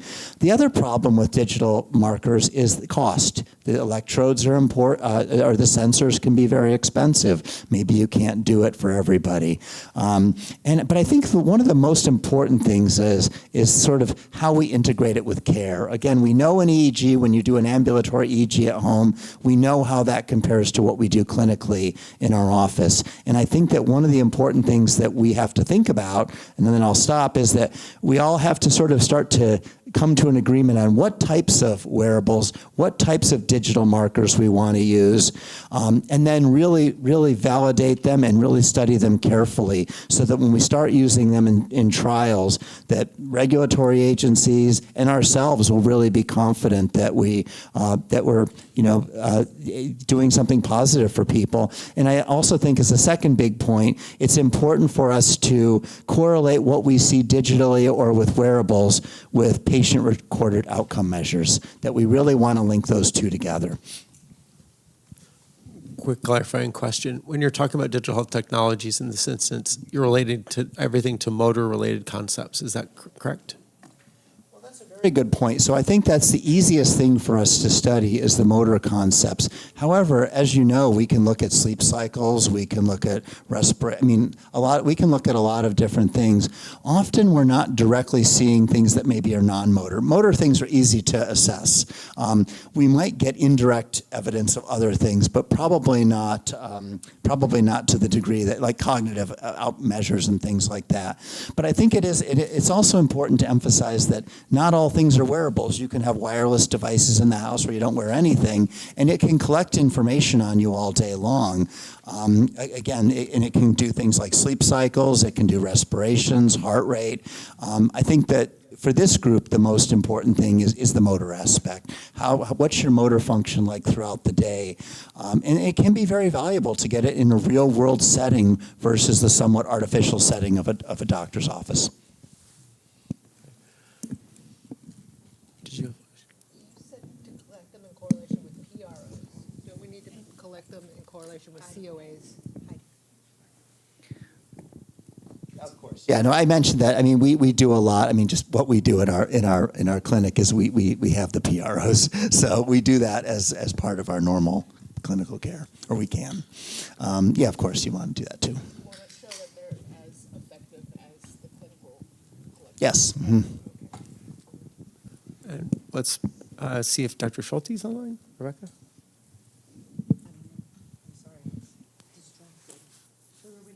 All right. So can you see the slides? Yeah? Okay. Yes. So, okay, I'm Jonas Salti from South Brazil. I coordinate the network called iExon. So it's also an HSP network.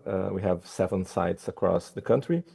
And then Rebecca sent me this. So the idea was to mainly discuss about the modified SPRS. She sent me something mostly about fit for purpose outcome measures, and then what we are doing right now for the SPRS. And then right now, so there is these two large surveys, international ones, mostly Europeans, that were conducted in a way that it was asked to patients what bothers them most, also regarding frequency and also about severity of the symptoms. And then after having these kind of surveys, we can see the like walking speed, walking distances, and so on. And there is some kind of functions that are mostly altered in HSP patients, in patient's perspective. So regarding mobility and lower limb function, bladder and bowel function, social participation, pain, and self-efficacy. This paper is under preparation, but the idea is that somehow we should like map or link SPRS to these patient-relevant functions, and also try to understand what would be meaningful differences of scores in SPRS. So to do that, there is different ways of anchoring information. And right now, what is underway is really try to pick differences in these in the scores according to stages, mostly done with FARS functional staging. This information I'll just show the next slides, but this was done with data from iExon and also TreatHSP, but mostly TreatHSP from Europe. And the idea is that you can see here that the curves are quite different across stages, showing us that we can somehow have a glimpse of meaningful differences from patients. So each stages have different curves for SPRS. Although the problem here, as you likely see, is that the range from one stage to another is likely a lot of points in SPRS, and this will be really hard to achieve in a short time period. But this is a way to just understand a bit better meaningful changes in the scale. And regarding the score itself, we have the first validation that was in 2006 when the scale was developed, and like those FDA guidance and so on, they were not available at that time point. And what has been done since I think 2022 and 2023 was Delphi surveys in a way that we would not only link this relevant information for patients, but also improve instructions and some items levels in a way that we're gonna do like across the globe in a similar way this score. And there is like this SPRS function. There is other also aspects of the score. But the final idea right now, so we have finished this part. The video, we have also produced a video training of SPRS. And right now we are working on having an SPRS training tool. I don't know how much of you are familiar with also the ataxia field, but the most widely used scale for ataxia is SARA. And for SARA, you also have the SARA training tool in a way that also in clinical trials, you will have like certification of clinicians that are gonna apply those outcome measures. So the idea here is that you're gonna have similar information. When the SPRS was modified, we have included or changed a bit the description of items in a way that also children we could also apply the scale to children from 5-year-olds to older ages.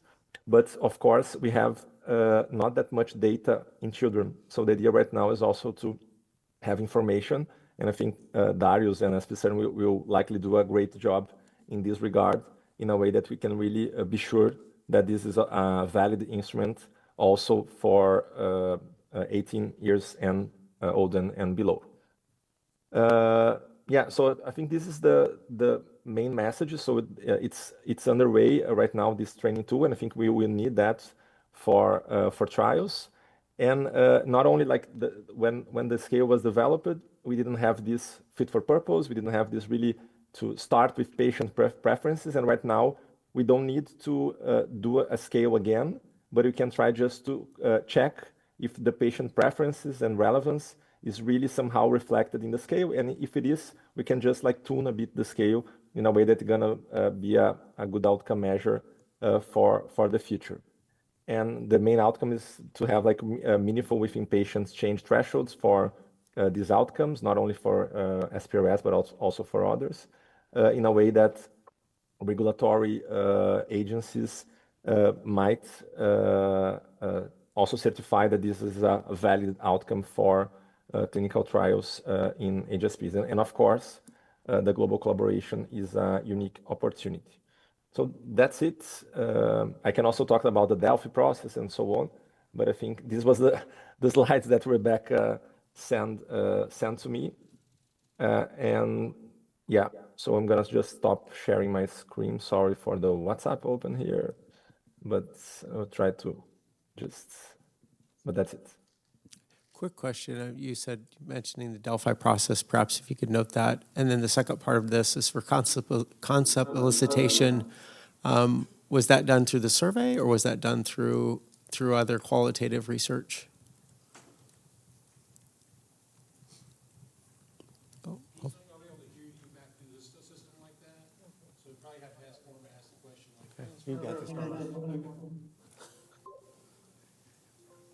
Jonas, hang on just a second.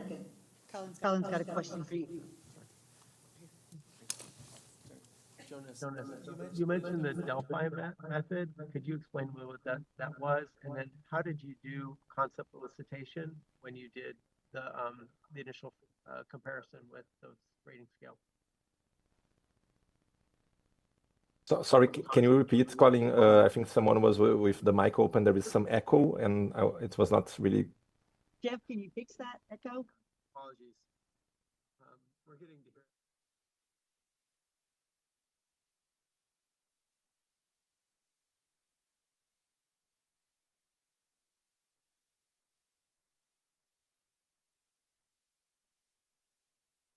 hear. So for that global survey that I mentioned, it was a survey, okay? So it was not done by interviews. It's around 800 participants from different nationalities that took part into that and have like different rounds. There is like round 1 and round 2. And afterwards, it was really this thing about the frequency and also about the severity of symptoms. There was also, if you pick, like, there is another an instrument called Tweet HSP Qual for quality of life. For that one, they did interviews, and if you pick the concepts that arise from interviews and also from the survey, they are quite equivalent, I would say. We can share slides and information with you regarding the way this was done, but it's in a final review, this paper, showing how the survey was done. But it's really like broad, but it's a survey, right? So interviews have less people, and here you have like around 800 patients that were submitted. And regarding the Delphi was really about the modification of SPRS. So this I cannot. I also have slides about the Delphi, but I can just tell you how it works. So we did that from, it was 2022 and 23. There is a round 1 in which we first worked on modifications, mostly on the description of items and also the end of the scale, which is related to pain and bladder function. We have reviewed a bit better the way the items were. And then we provided, in round 1, it was 2 different scales. One, the modified SPRS, and the other one was SPRS MIDI, which would be for 5-year-old until 16 years old. And then from that survey, we have it was answered by, let me see, it was 128 invitations. We have around 40% of response, so it was 50 persons that responded. We picked some people with expert knowledge on the disease and also basic knowledge in a way that even less experienced researcher or clinician could understand the items. So this is like clean roll, right? So it was clinicians that should answer. And also regarding the experience with the scale, like 70%, a bit less, were experts, or they rate themselves as SPRS experts, and 10% was really basic information on that. And most of the items achieved, so they agree with the items, so there was like an agreement with the instructions, the scale levels, and also additional information. And if you pick just like the bars, you're gonna see that there is like a major agreement. However, there was like a lot of individual commentaries. comments. And then we pick the comments. We have discussed that in person during a HSP meeting and Tom Valig meeting. This was 2023, or the end of 2022. And then during that meeting, there was an impression, and also following the FDA guidance, that SPRS MIDI and SPRS modified were quite similar, and it would be better to not have two different instruments, and the best option would be to just have one. And then after that, we have merged the two scales in a single one. Mostly, I would say that we pick most of the MIDI items in a way that for adults, it was already straightforward the way of doing that. And after that, we did also pick some other comments. So there was like a round 3. It was also online, the round 3.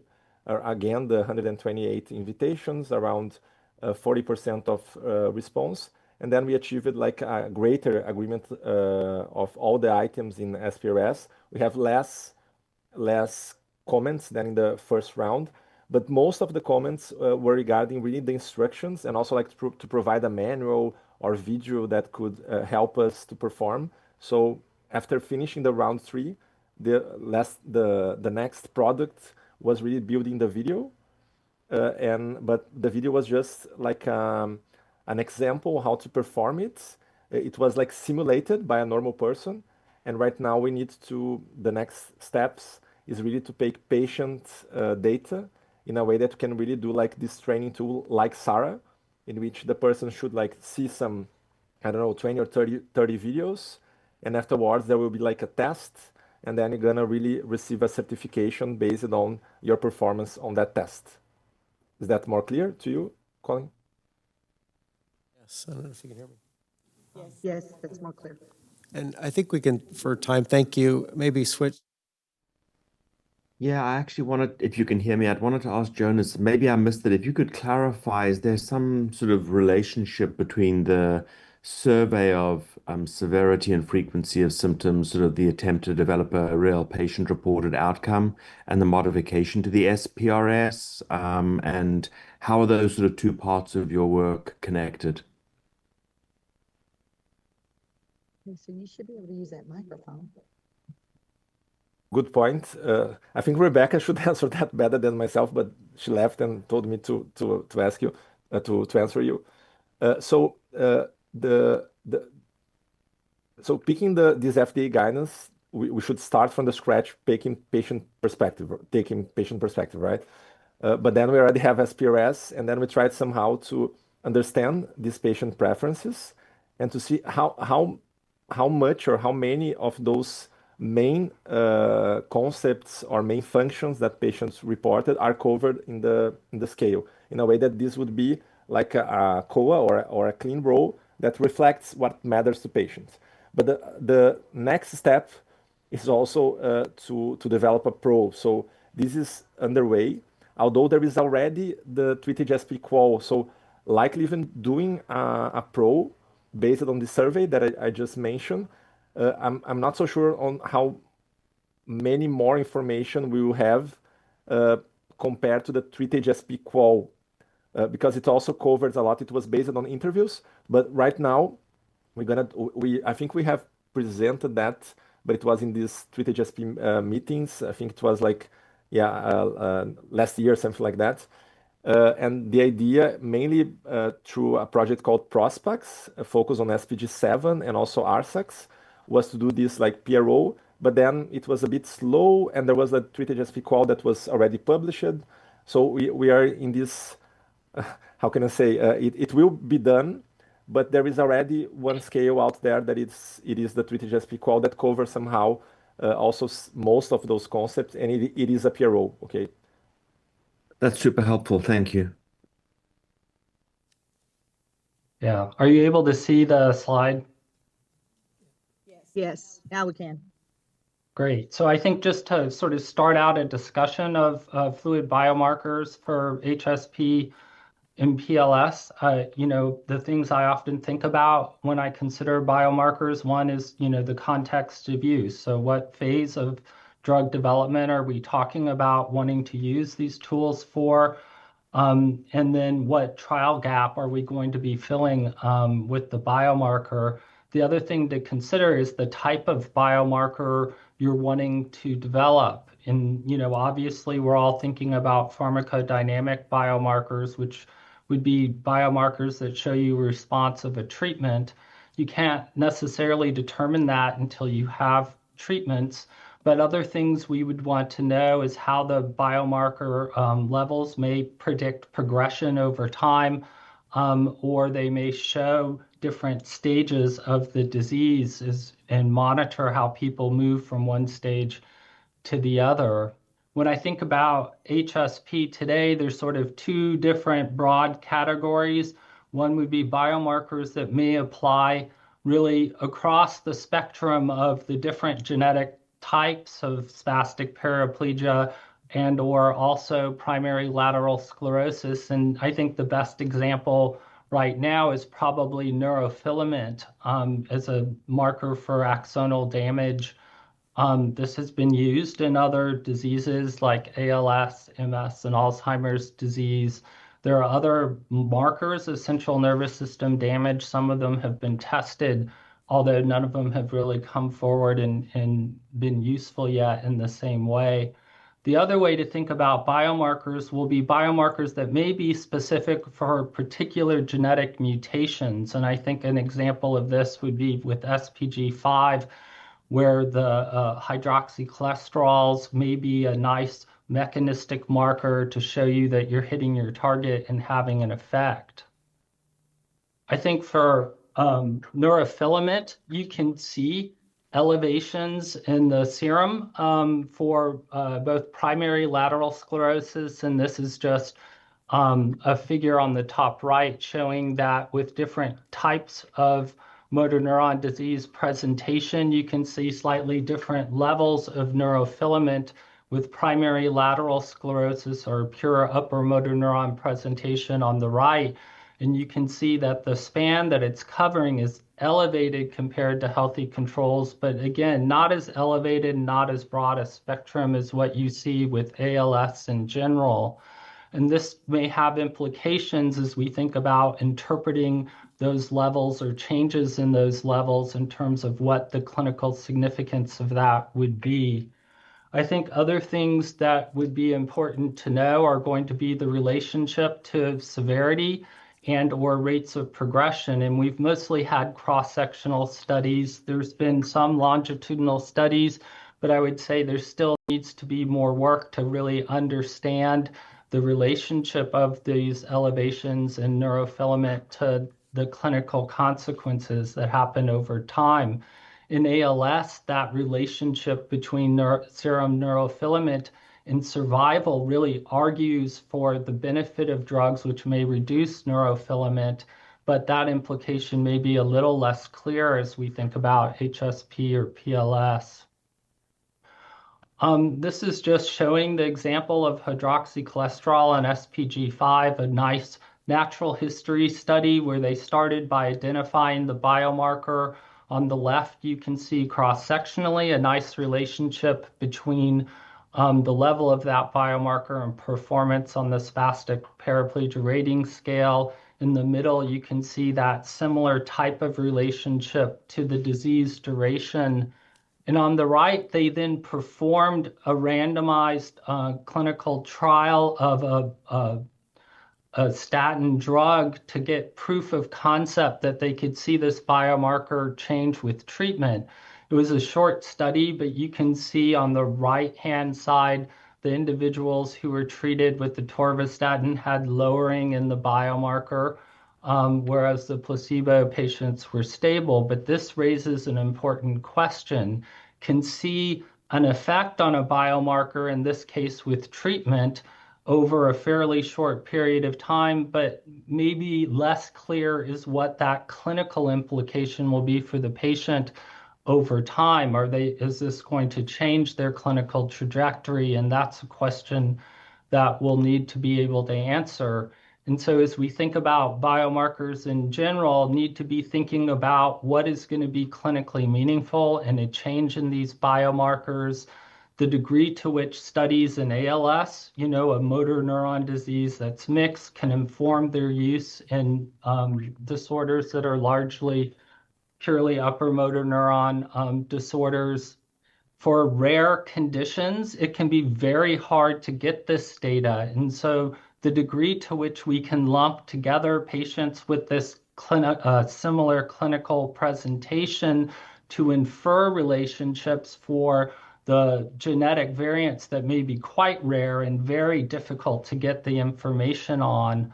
And then finally, can we create sort of common protocols to envision studies that may have where people in very different regions have a common set of outcomes they're collecting, as well as the biological fluids, to try to get those larger data sets that may ultimately be required to understand the clinical implications of what changes in these biomarkers may mean.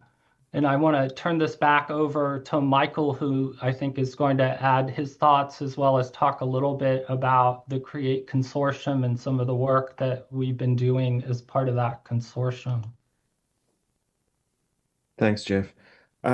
I don't have slides. I'm just going to offer some additional thoughts to sort of build upon some of the things that Dr. Statland had to say. Perhaps first just to say that I see myself as sort of centrally living in the ALS world. I know something about PLS. I know less about HSP, but I do think there's value in bringing a perspective from an adjacent field as we think about developing biomarkers or biofluid biomarkers that might be relevant to therapy development in HSP. I think one of the things that we are learning in the ALS world, but I think we have been slower to learn than I think we would collectively like, is to really understand and to think hard about context of use and whether we're developing a biomarker that we want to be a diagnostic, that we want to use to predict prognosis, that we want to use to monitor progression, that we want to use to detect a treatment response, or, and I see this work being done in HSP already, to predict the emergence of disease amongst carriers, so a risk susceptibility use.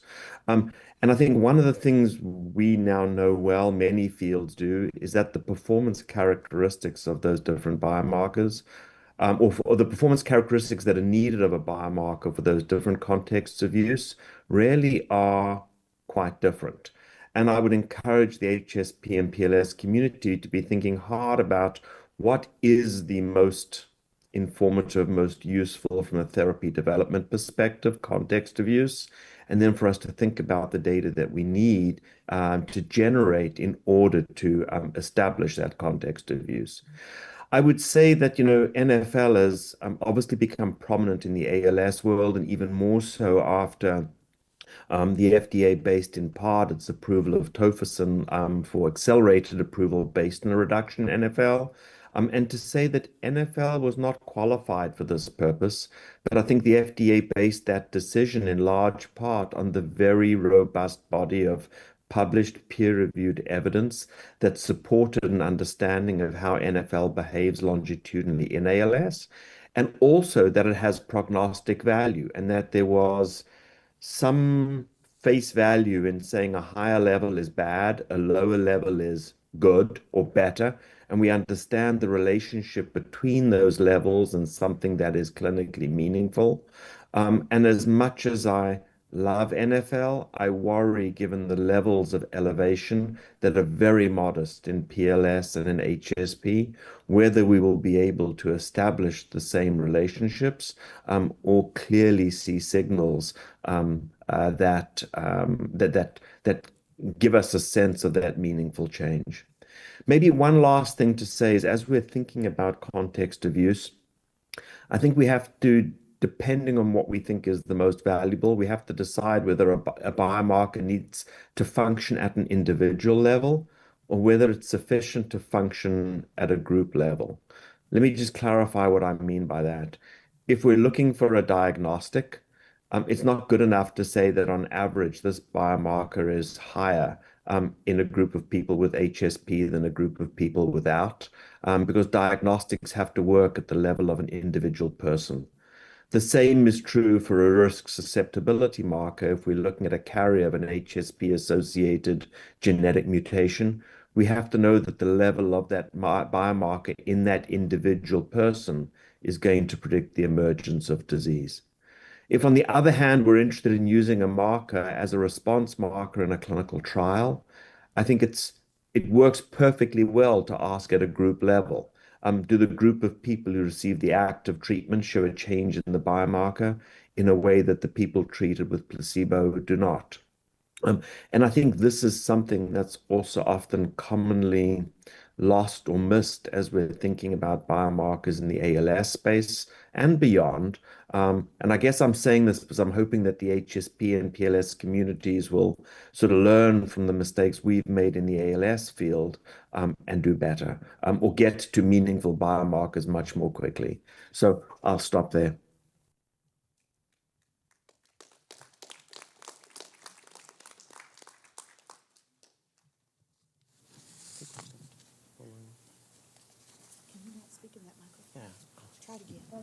Can you hear me? Can you hear us now? Oh, Peter? Peter, would you join on your remarks?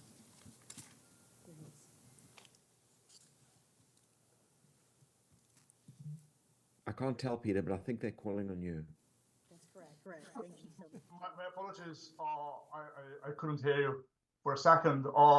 I loved Michael's comments on learning from ALS.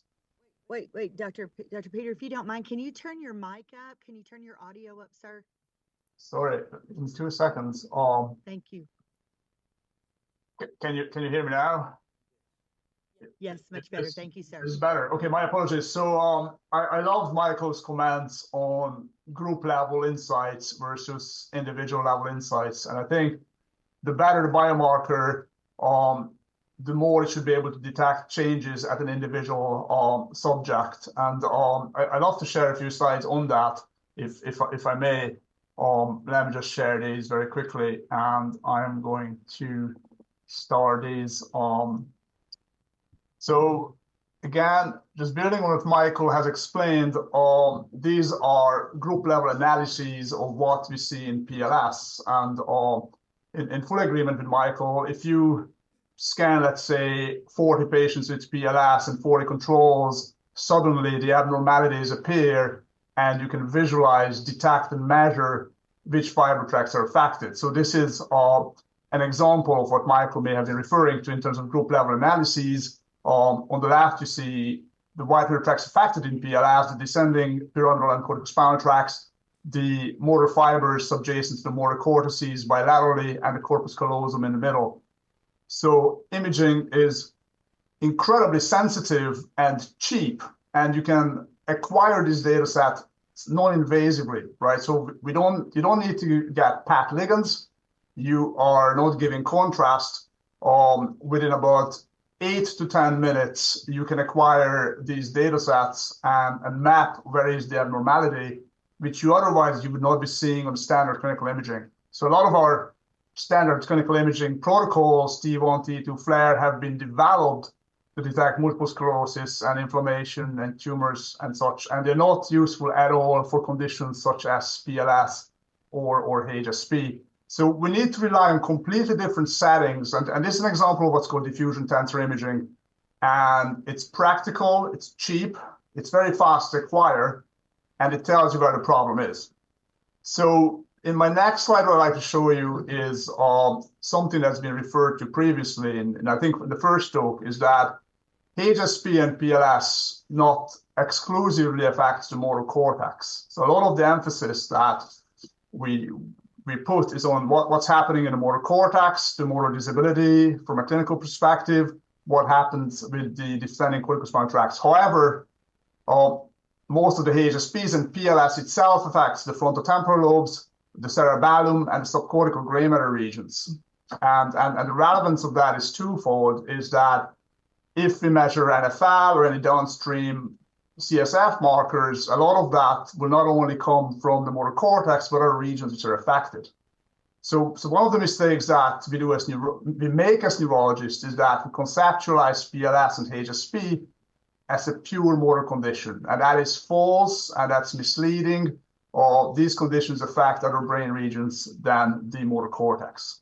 And then this is another slide I was hoping to share with all of you, is should your biomarker be good and sensitive, you can detect changes at an individual level. And I think what I'm showing here is cortical thinning in a single patient over time. So not only can you map subtle changes in vivo non-invasively in an individual, not as a group level in a specific patient that we see in our clinics, but you can track the changes over time. And you don't have to wait years and years to detect progressive changes. But in a couple of months, in some patients, you can map propagation patterns, how the disease may spread and disease burden accrues over time, over a fairly short period of time. And then in my view, that is a good biomarker that can detect progressive changes in very short intervals. And another facet of a good biomarker in my books, if you can detect changes in a single individual. And the last slide I was going to share with you is this one. So often in imaging, if we are hopeful that a marker is sensitive to detect relevant change, we run correlations with clinical metrics. So initially, we only had the ALSFRS. Now, thankfully, we have the PLS-FRS, which is a superior clinical instrument. And what we are seeing is these clinical metrics correlate meaningfully with our imaging metrics. So there's a correlation at the gray matter level, the correlation at a white matter level.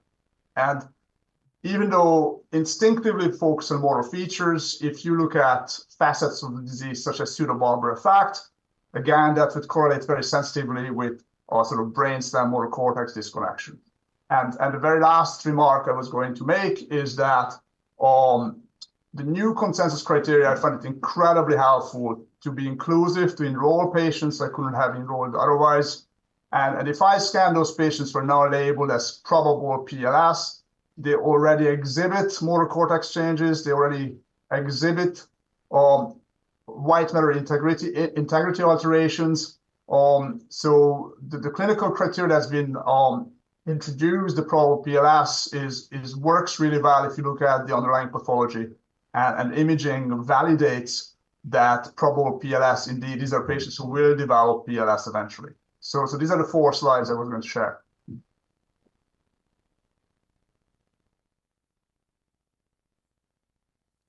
think our last speaker for commentary is Sabrina.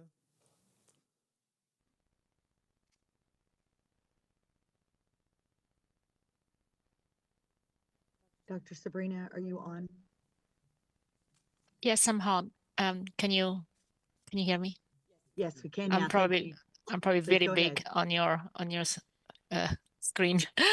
So it's really a pleasure to be here. I'm gonna maybe talk about something that's slightly different, but definitely builds from the great kind of talks that were just given by my colleagues. And so Norma and Colin and others have asked me to talk about how do we take the first steps toward the clinical trial? And I would say every single time I see personally with PLS, I mostly see people with PLS, not so much HSP, because our colleagues, Dr. Blackson and others, see people with HSP at our institution. So every single time I see somebody with PLS, they ask me, when are we going to have the first interventional trial for PLS? So I'm going to try to kind of share a few thoughts about how to take the first steps in that direction. And just like many of my colleagues who just spoke, I mostly work on ALS. And so I'm going to try to share a few thoughts directly drawn from the experience in ALS, where there are a lot of interventional trials. And so trying to think about how do we leverage that experience to finally bring trials, interventional drug trials to PLS and HSP. So I'm going to share and gonna share this first slide here. Let me know if you see. We see your slide deck. Yeah. Is it fine? Does it look okay right now? Perfect, yes. Okay. So essentially, I'm going to talk about how to build a foundation for efficient patient-centered clinical trials. And I'm going to think about the elements that are needed, again, drawing from my experience, since most of my job is about designing and leading clinical trials in ALS. So first of all, I think we need to talk about the target population. And in the prep call with Norma and others, we were thinking about, how do we define this? Given that the Spastic Paraplegia Foundation does such great work for very, very different diseases. And so I feel like obviously every trial, every intervention will have to be obviously focused on the specific target population. And if I think about the populations that you serve, I would think about pediatric HSP, adult HSP, and then PLS. And the hope here, what I'm trying to convey is that hopefully learnings in one area with one target population can actually help other areas, because obviously the challenge is, where do you start? Well, I think that, the other key element here in clinical trial readiness is the clinical trial pipeline. And I'm very familiar with the clinical trial pipeline in ALS. I'm not so familiar with the clinical trial pipeline for HSP and PLS. But I would imagine that, again, that there may be some significant differences when you talk about genetic disease versus non-genetically determined disease, as far as we understand it right now. And so I would imagine that the first few drugs that may come down the pipeline would be for some of the genetically determined types of presentation. And then that's mostly, that mostly relates to HSP. And then for PLS, we may think about drawing from the ALS toolbox, although one would have to really think about the science and the models. The big challenge in PLS is that there's no clear model of PLS, and so it's a little bit of a leap to extrapolate medications that are tested in ALS and extrapolate that and bring them to PLS. Other key elements are, I think that the community should really think about eligibility criteria for the different buckets. Again, pediatric HSP, adult HSP, and PLS. And obviously there's, as just discussed, there's, different diagnostic criteria, imaging, biomarkers. I would encourage the field to really think about enrichment strategies, as, ALS is very heterogeneous, but I would say in particular for the diseases that you are addressing at the SPF, they're particularly diverse. I mean, again, we go from pediatric to adult populations, genetically based, and others that have no clear genetic cause. So I would think that, again, every disease will have to have its own dedicated design for that particular population. Other colleagues have already spoken about biomarkers. I would imagine that for such a heterogeneous group, you would want to clarify biomarkers for patient selection and stratification. That's going to be key, and to develop targeted drugs. And then also, as others have mentioned, biomarkers of target engagement and potentially measures of neurodegeneration if those seem to be sensitive enough for this particular population. And then obviously there's a number of skills that are in development. I'm not going to list them all, but I would just say that there are both, functional measures for each disease, more in the HSP area or PLS, as well as digital measures and patient-reported outcomes. So the other thing I was asked to reflect on is, how do we get the community organized? And that's where trial operations can come into place. Obviously, there's a lot of interest, especially in the rare disease space, to think carefully about the schedule of activities, visit burden, and how to decentralize some of these trial approaches. I was asked specifically to comment on whether a master protocol could be helpful in this patient population. I cannot see an overarching master protocol being, appropriate for all these disparate diseases, but I would imagine that one thing that the community could do is to come together and have a number of master protocols for specific use cases. So, for example, the pediatric population or PLS to different groups, or the adult HSP population. And I would imagine that master protocol might be helpful, not so much in terms of being a one-size-fits-all, but actually, on the contrary, trying to be a learning exercise. So if the community comes together and there is a way to share the learnings each time one drug is tested, then that could amplify the impact of that particular trial, even when the drug has a negative result, because that way, each study, each trial could become an engine to develop new outcomes tools or new biomarkers, or again, to share the learnings. So where do we start? I would love to think about, the roadmap as a way to build an ecosystem, which I think is now mature in ALS, and hopefully the SPF and others will be able to continue to foster this multi-stakeholder ecosystem. I would say that the first thing, definitely the fact that there are registries and natural history studies or different, different consortia, different groups represented here that are clarifying the natural history and the biomarker aspects of these diseases is key. I'm glad to see that there is a clinical trial or clinic network that's been developed also thanks to the efforts of the SPF. For example, in ALS, there are robust networks in different regions, including the US and elsewhere. And I'm glad that, now there is a network also of sort of spastic paraplegia clinics and groups that are really helpful to be centers of excellence of treatment of people with specific diseases. Because from a pharmaceutical company point of view, it's actually hard to go and find participants in trials. And so having a robust network of investigators and sites that perhaps also leverages or coordinates with different natural history studies is key.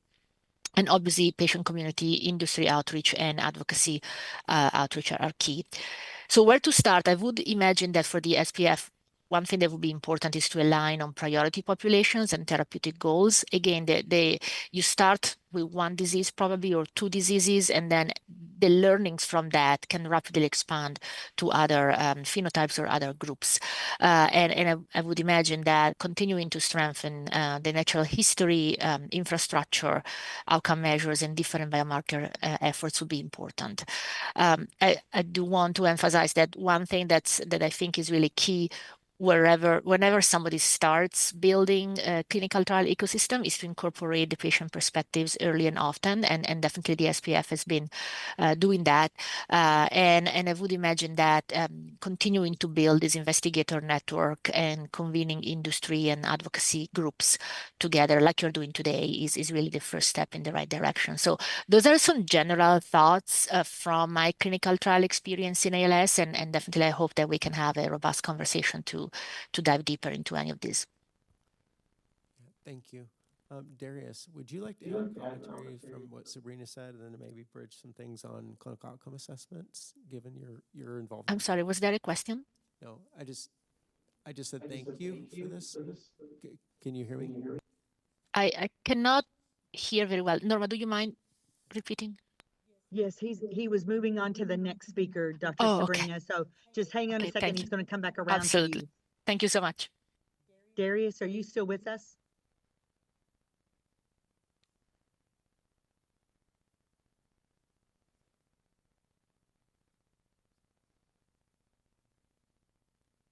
Darius? I don't think he's still with us.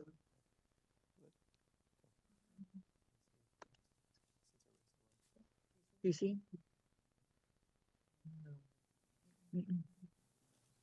Well, I guess we'll start with the first question, just to say what one or two priority areas do you each feel might be most useful to add to whatever discipline that you spoke to?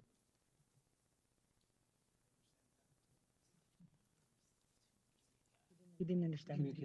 What I'm looking at is the end question. What gaps would you prioritize needing to be addressed in the next 1 to 2 years? Okay, who do you want to go first? I couldn't tell you. Is he asking all of us? All of us, each of us. Let's start with online. I guess one thing I would say, Colin, is I have a sense there's a real paucity of longitudinal biofluid data in the HSP PLS space. A lot of sort of, I want to say sort of suggestions about relationships to disease severity are based on cross-sectional associations with disease severity scores or estimates of disease duration, but we don't really know how these behave longitudinally. I don't know if you want to add to that, Jeff. I know you looked into this a fair bit. Yeah, no, I mean, I agree with that. I think it's a challenge for the field. There's a lot of groups that are doing, really great work, but at some point the field needs to come together and decide these key things are things we need to know about and follow for longer time horizons. if you can build that kind of infrastructure and start the study, it really has a lot of payback. Even once trials start, you'll still have this group of people you're following where you can go back and ask questions as things evolve and you think of new biomarkers or new tools that you may be wanting to investigate.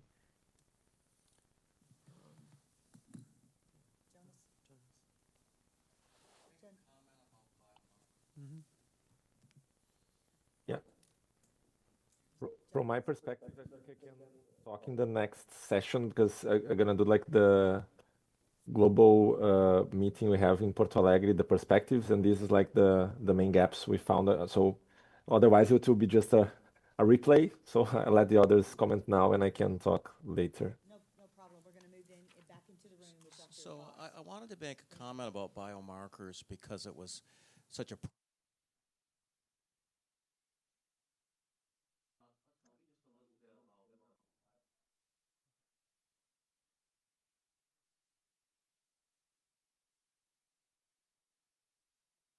Maybe I can provoke discussion and ask Peter, how much longitudinal PLS imaging data do we have as a community?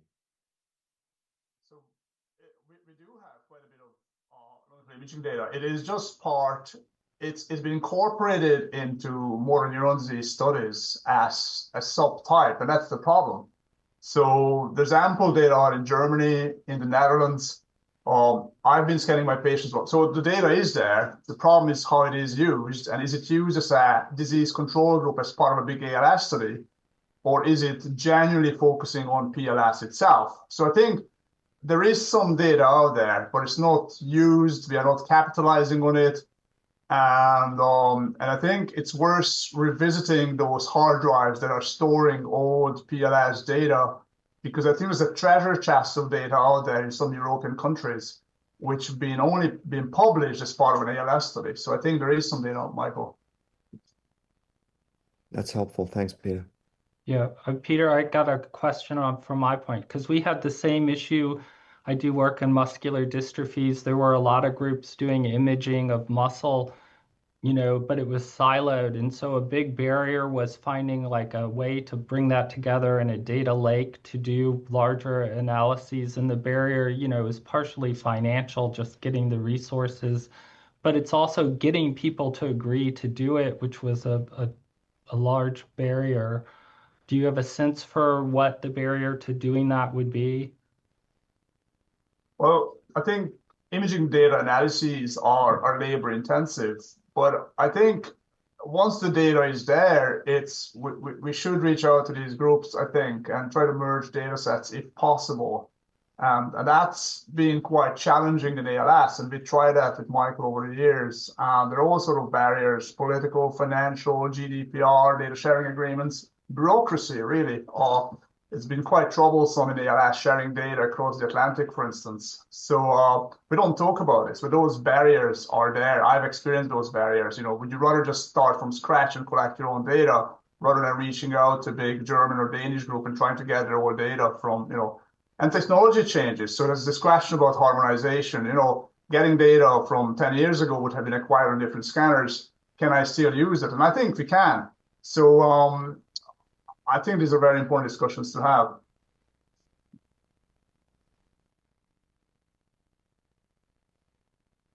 And I suppose the only back into the room.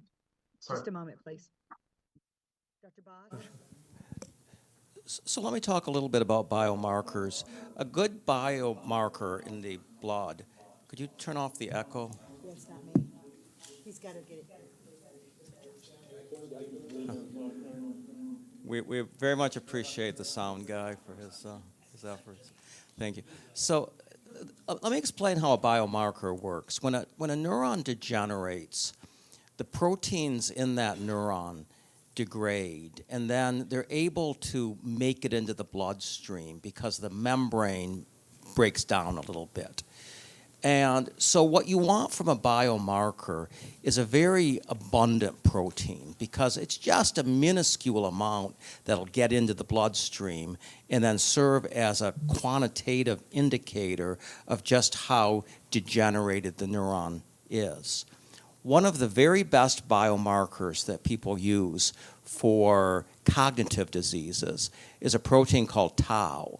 And I think you probably all know tau is the protein that becomes neurofibrillary tangles in Alzheimer's disease. So it's a very abundant protein. And what makes tau a particularly good biomarker is that it has over 80 phosphorylation sites. And these phosphorylation sites can serve as a signature for different neurodegenerative diseases. So Alzheimer's disease may have a certain signature, and supranuclear palsy has a different signature. It's the phosphorylation signature of this tau protein. There's also different fragmentation patterns that characterize different diseases. The problem with tau as a biomarker is the same as neurofilament. All neurons have tau, so that when neurons degenerate, you couldn't really tell, is it because of one disease or one condition or another, except for the fact that there are multiple isoforms of tau that define different kinds of neurons. And it turns out that lower motor neurons are similar to peripheral neurons in the sense that they have a rather large variant of tau. We call it big tau. And so if the lower motor neuron degeneration is a quantitative indicator of the level of degeneration in ALS or HSP or PLS, then what we can do is use antibodies specific for big tau and make a biomarker assay. And so far, what we found in our animal model anyway is that the levels of big tau fragments are highly correlative of disease progression in our mouse model. So I wanted to bring this up, and Dr. Piermarini will talk about it tomorrow morning more extensively, but the last three excellent talks kept referring to the need for a biomarker, the need for a biomarker. And I just want to stress for everyone that I think we have one. I think we have one in the tau variant that I just described. The next step, of course, is to look at the phosphosignature of the big tau fragments in the bloodstream. And it could be, if we get very fortunate, that there's a certain signature, say, for SPG4, a different signature for SPG8, and that the levels of this protein fragment will correlate not only with the progression of the disease, but also with the efficacy of a treatment regimen. So that's what we're working on with the biomarker. Dr. Blackstone stepped out for a bit. I want to come back and just open the floor a bit to see, are there any other areas or comments about this topic area that we haven't touched on that experts here in the room want to add to, or patients in the audience that wanted to add some commentary? So I want to ask a question to presenters. Like, we have an ALS-FRS score. Okay, it's not very good, but at least we have it to look for clinical outcome measures, right? What are the clinical outcome measures, reliable, dependable, agreed upon for HSP and PLS? Is there really one that universally everybody uses, or is it itsy-bitsy here? And is there a need for a better one? I'm asking because I don't know. Could someone answer, like, what are the best and most reliable clinical outcome measures for HSP and PLS? Are they same? Are they different? And is it used, the same one is used in Europe, in China, in Japan, in UK, or in USA, or everybody has their own favorite? I can answer that. There's a, for primary lateral sclerosis, there's a PLS rating scale that's standardized, and it's been validated and in the United States and in Japan. I don't know about its use in Europe. I'm not sure about that, but it's well established as a rating scale, and that's first of all. And second of all, as far as hereditary spastic paraplegia, there's a spastic paraplegia rating scale that's was developed by Rebecca Shula and colleagues, and it's now been modified, it's been validated, it's been extensively used to characterized subjects. So there are standardized, accepted rating scales for HSP and PLS. Now, are they sensitive enough? I don't know. Can they be improved? Are there problems could they be refined to make them more usable? Everything's in a state of beta testing and improvement, but they do exist now and they are used in current practice. Dr. Blackstone, or who?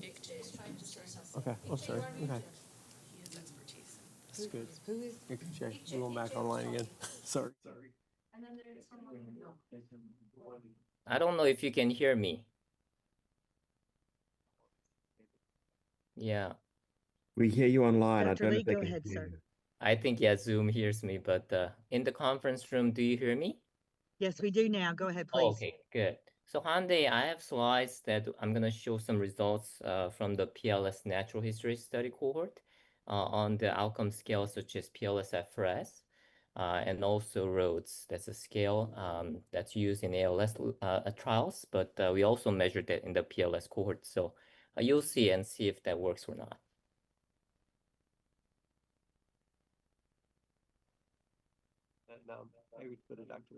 Okay, we'll come back to that, Dr. Lee, in the next session.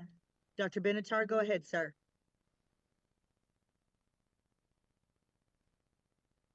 I was just going to come back to some of the discussion that I forget who it was in the room was raising about biomarkers and what we have and what we don't. And just to say, I think one of the common mistakes made about NFL is to think of it as a marker of the degree of motor neuron loss, and it's absolutely not that. At least in ALS, and I think this is more broadly true, it's a good measure of the rate with which axons or nerve cells are dying. That's why it's only marginally elevated in disorders like PLS and HSP, because the disease is relatively slowly progressive. I also wanted to say that the lack of specificity of a biomarker does not matter a hoot if you want to use it as a response marker. It only matters if you want it as a diagnostic marker. And this was what I was saying earlier about really understanding the context of use and as a derivative of that, what the performance characteristics are that we need. I vividly recall being told by reviewers that NFL was a waste of time in ALS because it's not specific. And that reflects a naive view of thinking that every biomarker has to be specific for a given disease. So again, context of use, context of use, context of use.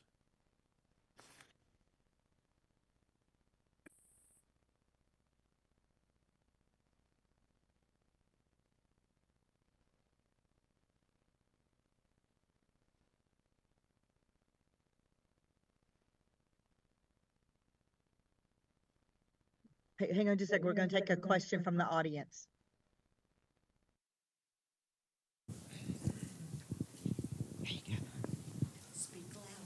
Yes.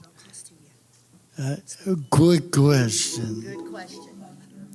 What is a pathway? What is a pathway? What is a pathway? A pathway, I believe, on what's being referenced here is related to what are the molecules or the abnormalities that change over time. And so think about it as what mechanisms within the human body are impacted. And so a biomarker, in theory, will look at measuring those as an indirect way to look at something clinically.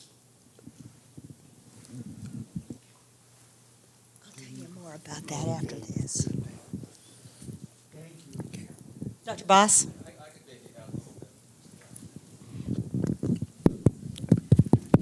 So if you have in the disease that you suffer from, let's say it's SPG4, if you have the mutant protein, the spast protein, that's going to have some ill effect on maybe it's a kinase protein, or maybe it's a molecular motor protein, or whatever it may be. One thing will lead to another, will lead to another, will lead to another, will lead to another, and that's a disease pathway.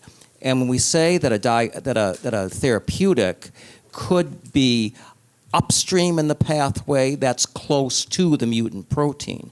But it could be downstream in the pathway, meaning that it's closer to what's actually causing the degeneration. So by pathway, we mean the sequence of events from the mutant protein all the way down to the symptom. Is that clear? Thumbs up, he says. And I think, Dr. Blackstone, you had also, what would your priority areas be that need to be focused on in the next 1 to 2 years?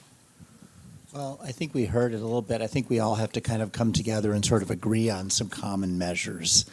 Whether it's digital biomarkers, because I think that there's a lot more power if we all sort of are doing things the same way. I think if it gets too fragmented, it can get, be comparing apples to oranges a lot. So I think it is good for us all to work together, and again, start coalescing around certain measures. Though it may take a little while to get there, but I think that as long as we keep listening to each other, that would be very good.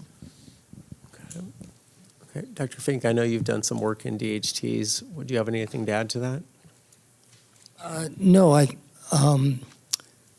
there's the technologies are universally standardized. So there's a lot of questions about making them valid in the sense that, and sensitive but valid in the sense that testing, gait, and by whatever method, DHTs, for example, in a clinical environment where people are performing their best in like a recital format, may not really reflect the real world impact of the condition. So they need to be moved out, as Dr. Blackstone explained, need to be moved out of the clinic and into the home environment or into the work environment or the shopping environment or the driving environment, whatever, to actually reflect the condition rather than a snapshot of best performance. It's not so much the technology that needs to be standardized, it's the assessment paradigm that needs to be standardized. And the other part, just to wax a little bit poetic, is that gait is not the main problem in HSP for everybody. So for individuals that have SPG 47, gait is affected, and so is cognition, swallowing, speech, so forth. Gait assessment is irrelevant, not to say irrelevant, but is not the highest priority for many types of HSP. Some patients that have SPG 11 have cognitive impairment, speaking, swallowing, hand use. So yeah, gait is impaired, but that may not be the number one clinical impact of the condition of concern. So when we talk about DHT, digital health technology, gait assessment, we also have to think about hand, dexterity. We have to think about speech, swallowing, so forth and so on. So the range of technologies used to capture digitally the impairments are quite variable. And so, for example, groove pegboard testing of dexterity is applicable in primary lateral sclerosis, is very important. It's much less important in uncomplicated HSP. So we have to adapt the strategy for different types of impairments. Okay, I'm going to teach back a minute and see the prioritization. So what I heard was, amongst DHTs, one of the things we need to do is look at standardization of the approach. This is a common theme I'm hearing across the conversations today. The areas gross motor, fine motor, and bulbar speech. Vision for some people, cognition. And then what devices are being used in this space now? Are we using like Emerald, Actigraph or Emeritus? Well, I don't know what you're using, but we're using a Movella dot sensors, and we'll be using them tomorrow if you want to come watch it. Cool. We'll be testing people, and but we have other types of monitoring that we do that we're not showing here, including but these are the Movella dot sensors. They're standard inertial moment sensors, and they're very standardized. Is there accelerometry only, or gyroscope, or both? They have a inertia sensor, the same way a cell phone detects movement. They have that same chip, basically, that detects whether it's being lifted or turned or twisted. And we're adapting those as activity monitors. So, I mean, they exist. So, for example, in some people who are non-ambulatory, but we want to be able to measure, are they rolling over, are they sitting up, that kind of thing. So we can put activity monitors on the chest that show their posture, and are they standing, or, you know, how they're moving throughout the day, how many movements and how frequent and how quick. So we have in plans for speech analysis, and we haven't yet been able to capture swallowing yet, but there are strategies. Okay. I'm going to wrap earlier if we can't, because most people online, and get to the next session if we want to take a break before, unless somebody else has additional questions, since some of the questions will get answered in the final session. And that one's actually the briefest. So if we don't, we can take a break and give everybody till, what, 25 till? Yeah. So 20 minutes? Yeah. But we robbed them on the other break, but also half the questions were in the next thing.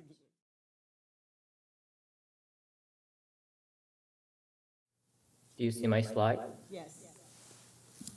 Yes, go ahead. Let me make it full screen. What about now? Yes. Good. So hello everyone, my name is Ikjay, and I'm honored to be invited here. This is such a fantastic meeting. I'm so sorry I can't be there in person. I promise if you do it again, I'll be there in person. So today I'd like to introduce some work from the PLS Natural History Study cohort. And you already have an excellent foundation for what I'm going to present from the previous presenters throughout the session. Now, PLS is an ultra-rare disease, and it has been understudied because it's so hard to find enough people to study the natural progression. As you know, Hiroshi Mitsumoto spearheaded, along with many of the site investigators, to do this multi-center prospective longitudinal study, including 30 sites from the United States and Canada. You might remember that the PLS diagnostic criteria that includes probable PLS was published in 2020. And based on that criteria, we recruited 76 individuals categorized in definite PLS who had disease duration more than 4 years, probable PLS, those who had duration 2 to 4 years, and we also included early PLS who might not formally fit into PLS diagnostic criteria, but we wanted to study this very early stage of the disease who had duration less than 2 years. And in this cohort, we had comprehensive assessments of PLS-FRS, ROAD, and upper motor neuron scale, SBC, slow vital capacity, timed up and go, finger-foot tapping, NeuroQOL, and LSAQ. Those are quality of life measures. Now, PLS-FRS, I'd like to explain a little bit more about them, and many of you wondered about, is there a scale for PLS? So Dr. Mitsumoto, along with his colleagues, also developed this PLS-FRS as a PLS-specific functional scale.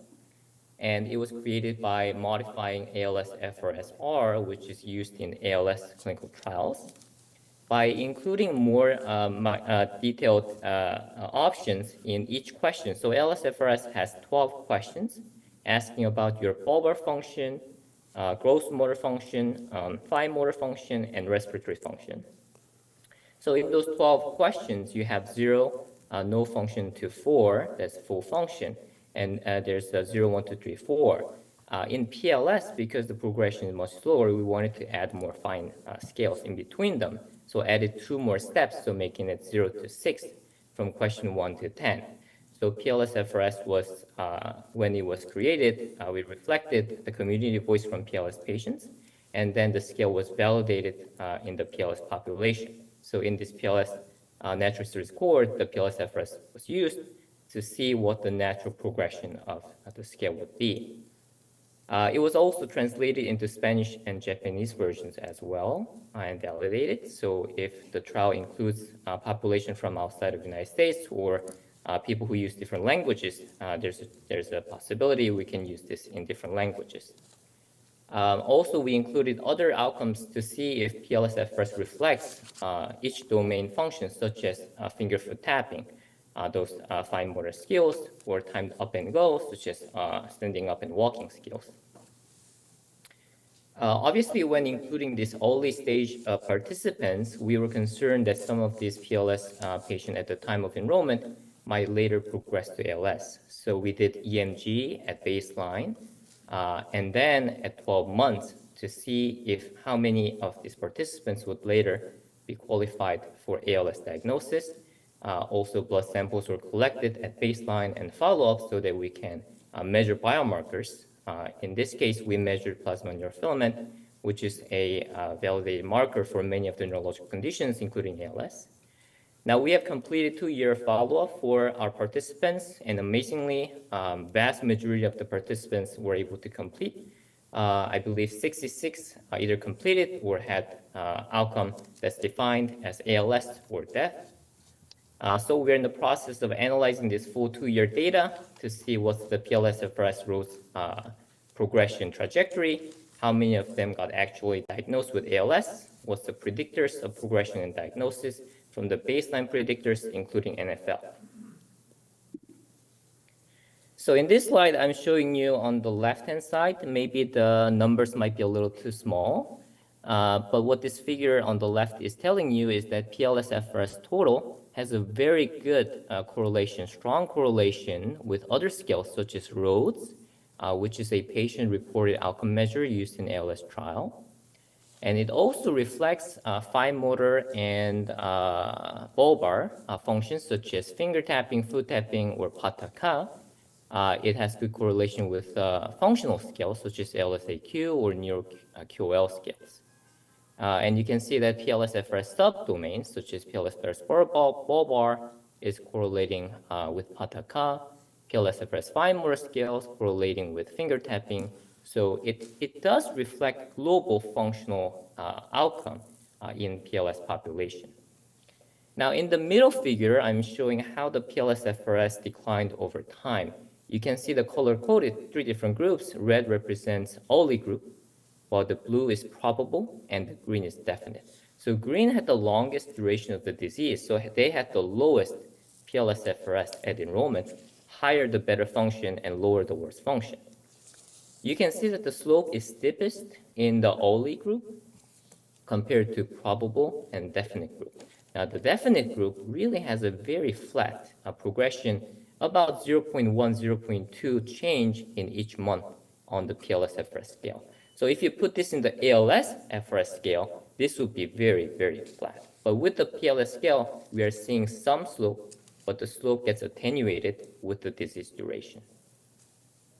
And on the right-hand side, I'm showing you what's the sample size needed in the clinical trial if we use the PLS-FRS or ROADS as a primary outcome.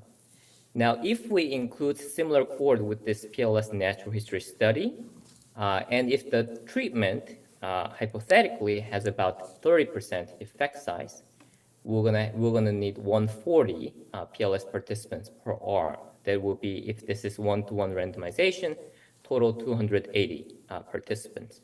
However, if the treatment is very effective, if we have 50% effect size, reducing the rate of decline by half, we're gonna need about 100 participants to show the difference between treatment and placebo. Now, if we go back to the original PLS diagnosis and include only the definite population, because the slope is so mild, we're gonna need somewhere between thousands. Even when the medicine is very, very effective, reducing by 50%, we're gonna need 230 some participants to do the trial, which might be almost impossible given the rarity of the PLS. We also investigated on how many of the participants later diagnosed with ALS, and based on the 1-year cutoff, we noted 3 probable PLS and 2 definite PLS participants were diagnosed with ALS. And I'm showing you in the lower side, the neurofilament concentration, as expected, is much higher in those who had ALS diagnosis later on.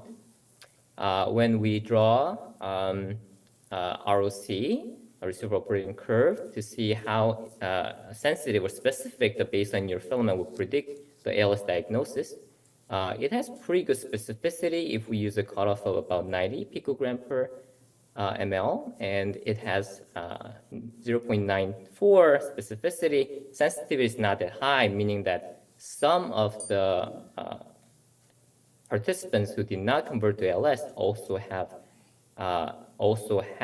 high level, but some of the participants who converted to ALS did not have high level. You can see the two dots that's below 50. Now we're going to look at this also in the 2-year full data, so that's going to provide us more information. We might see some of those later converted to ALS.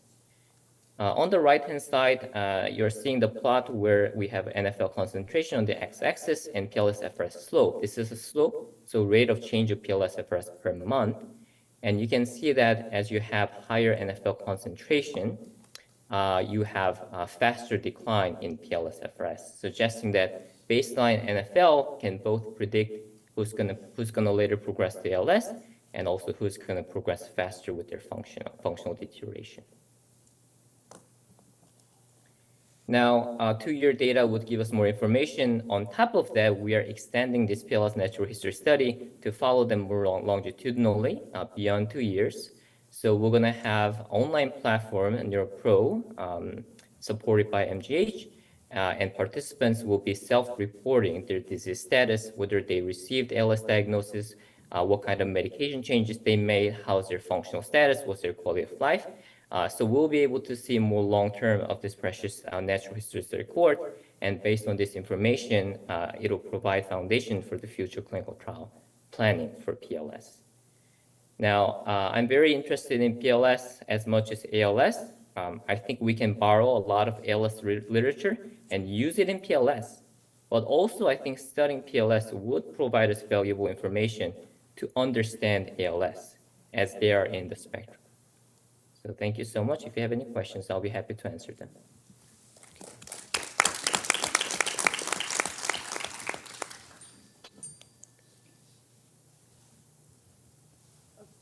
Okay, so Dr. Fakari? Thank you, Noma. Can you hear me okay?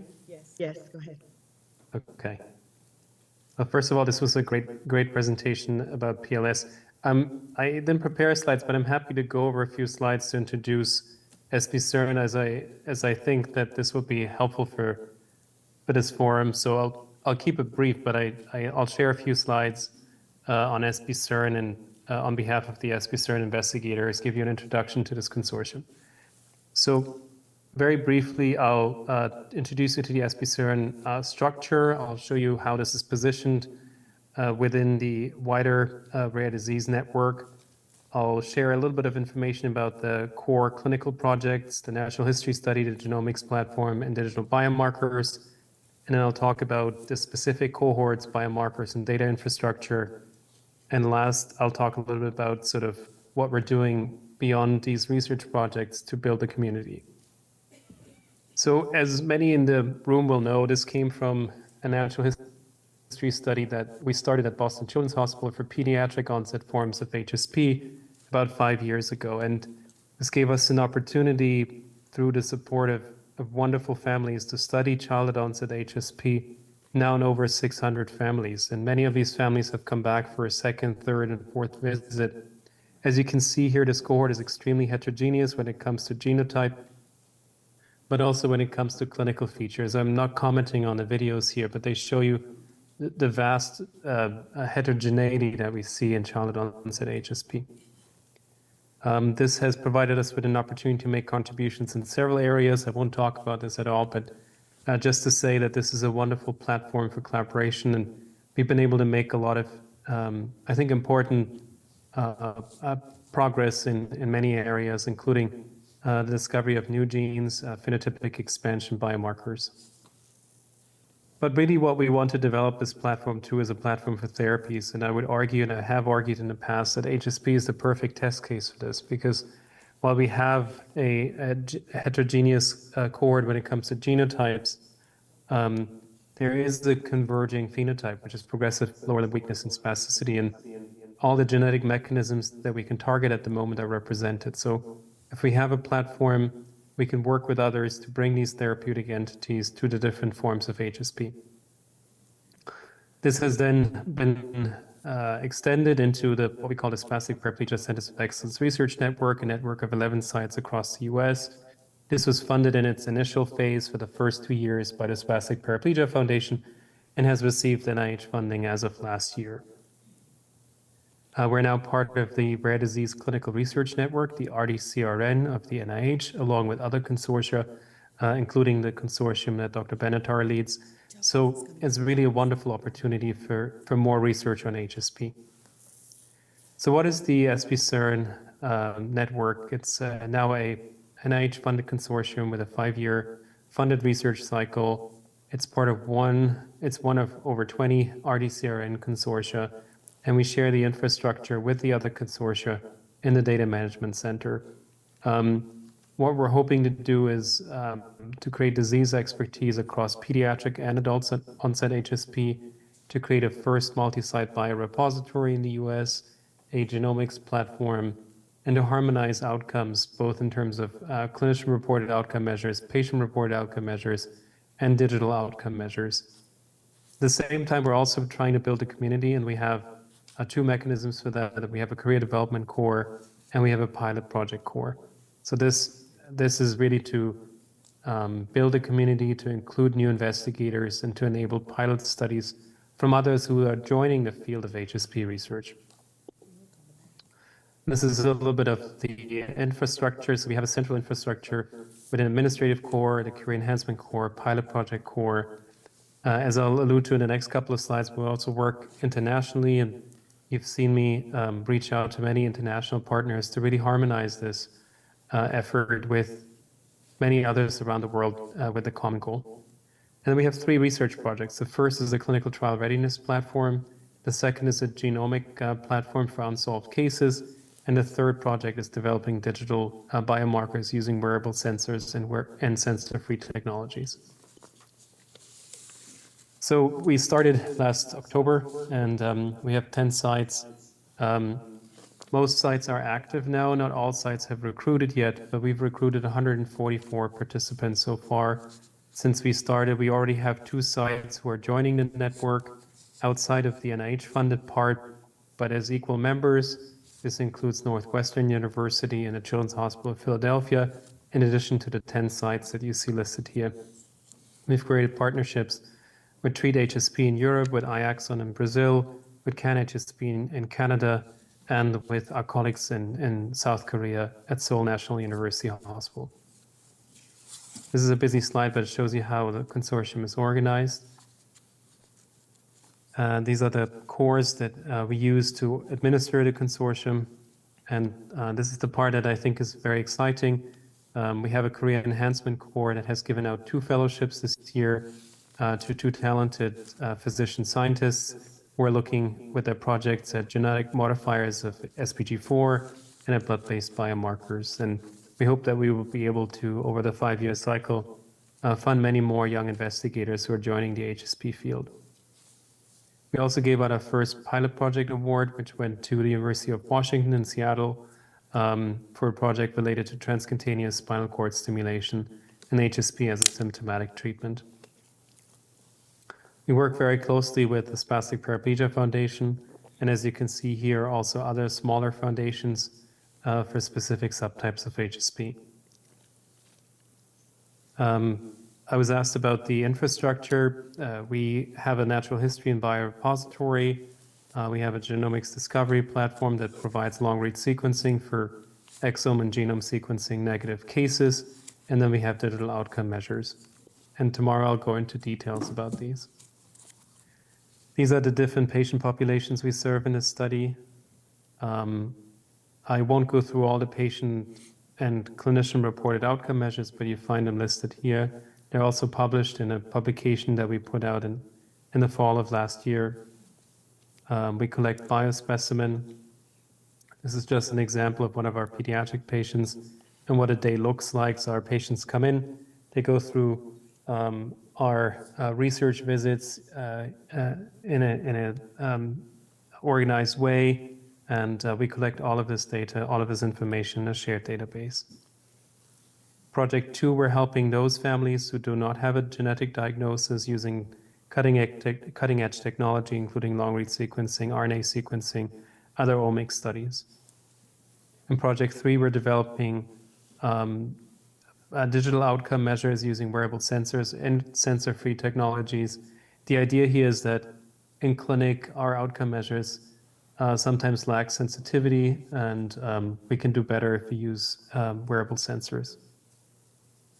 This is just a little bit of the goals. So we have a target enrollment of 200 individuals with SPG4, 100 with other types of HSP. We prioritize so-called anchor cohorts that you see listed here, but SPCERN is open to anybody with a diagnosis of HSP or PLS. And then this was already talked about. We want to see more of these trials. These are the 2 first gene therapy trials. The first one is at the University of Texas Southwestern, already in phase 3. And then there's a phase 1, phase 2 clinical trial here in Boston. To extend this to other types of HSP, we've gone through the exercise of evaluating all forms of HSP for gene therapy readiness. And this is something we do systematically, and we will be sharing this as a resource with the community as soon as completed. And lastly, and I think this is a segue into the discussion, we've also built relationships with the other consortia. And the idea is that we all collect comparable data so we can pool data and therefore be faster in our progress. So in summary, there's many examples now, childhood onset HSP being a paradigm for rare disease research. Clinical trial readiness programs are essential for meaningful clinical designs, clinical trial designs. We have an administrative core that organizes the SPCERN multi-center network. We have a career enhancement and pilot project cores that are building in the community. Project 1 is our sort of flagship natural history and will be a clinical trial readiness platform. And we're committed to international collaboration. So I hope this very brief overview has given you all the information you need about SPCERN, and I look forward to the discussion.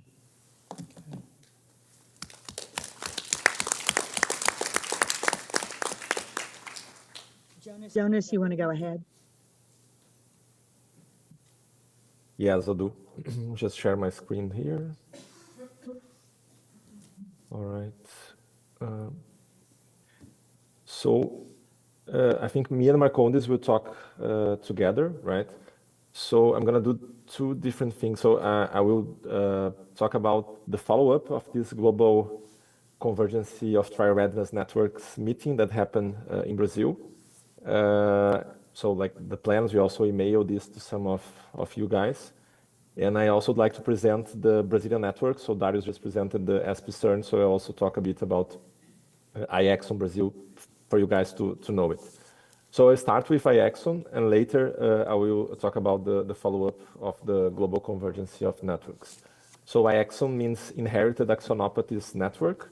The idea is to have three different ones like ALS, HSPs, and CMT, but the one that started is the HSP1. And Brazil, because it's been done in Brazil, likely to become Latin American at some moment, or at least South American. Right now we have 7 sites across Brazil. It covers 4 of the 5 regions of the country. I am the PI, and Marcondes França Jr., who is here, is the co-PI of the study, and you can also see the PIs from the other sites of the network. This is also like a translational network, but it's mainly a trial-ready network. So the idea is really together to get information and readiness for trials across Brazil and across the global south. So we have like the 4 regions of the country represented in the sites, but if we pick the patients, so right now this is data from 1 month ago, we have 208 cases included, also 38 controls. And based on the city of origin of cases, we have the 5 regions of the country represented. And we don't have all the states, but we have all the 5 regions covered by this study. So the idea is to really have these standardized protocols across sites.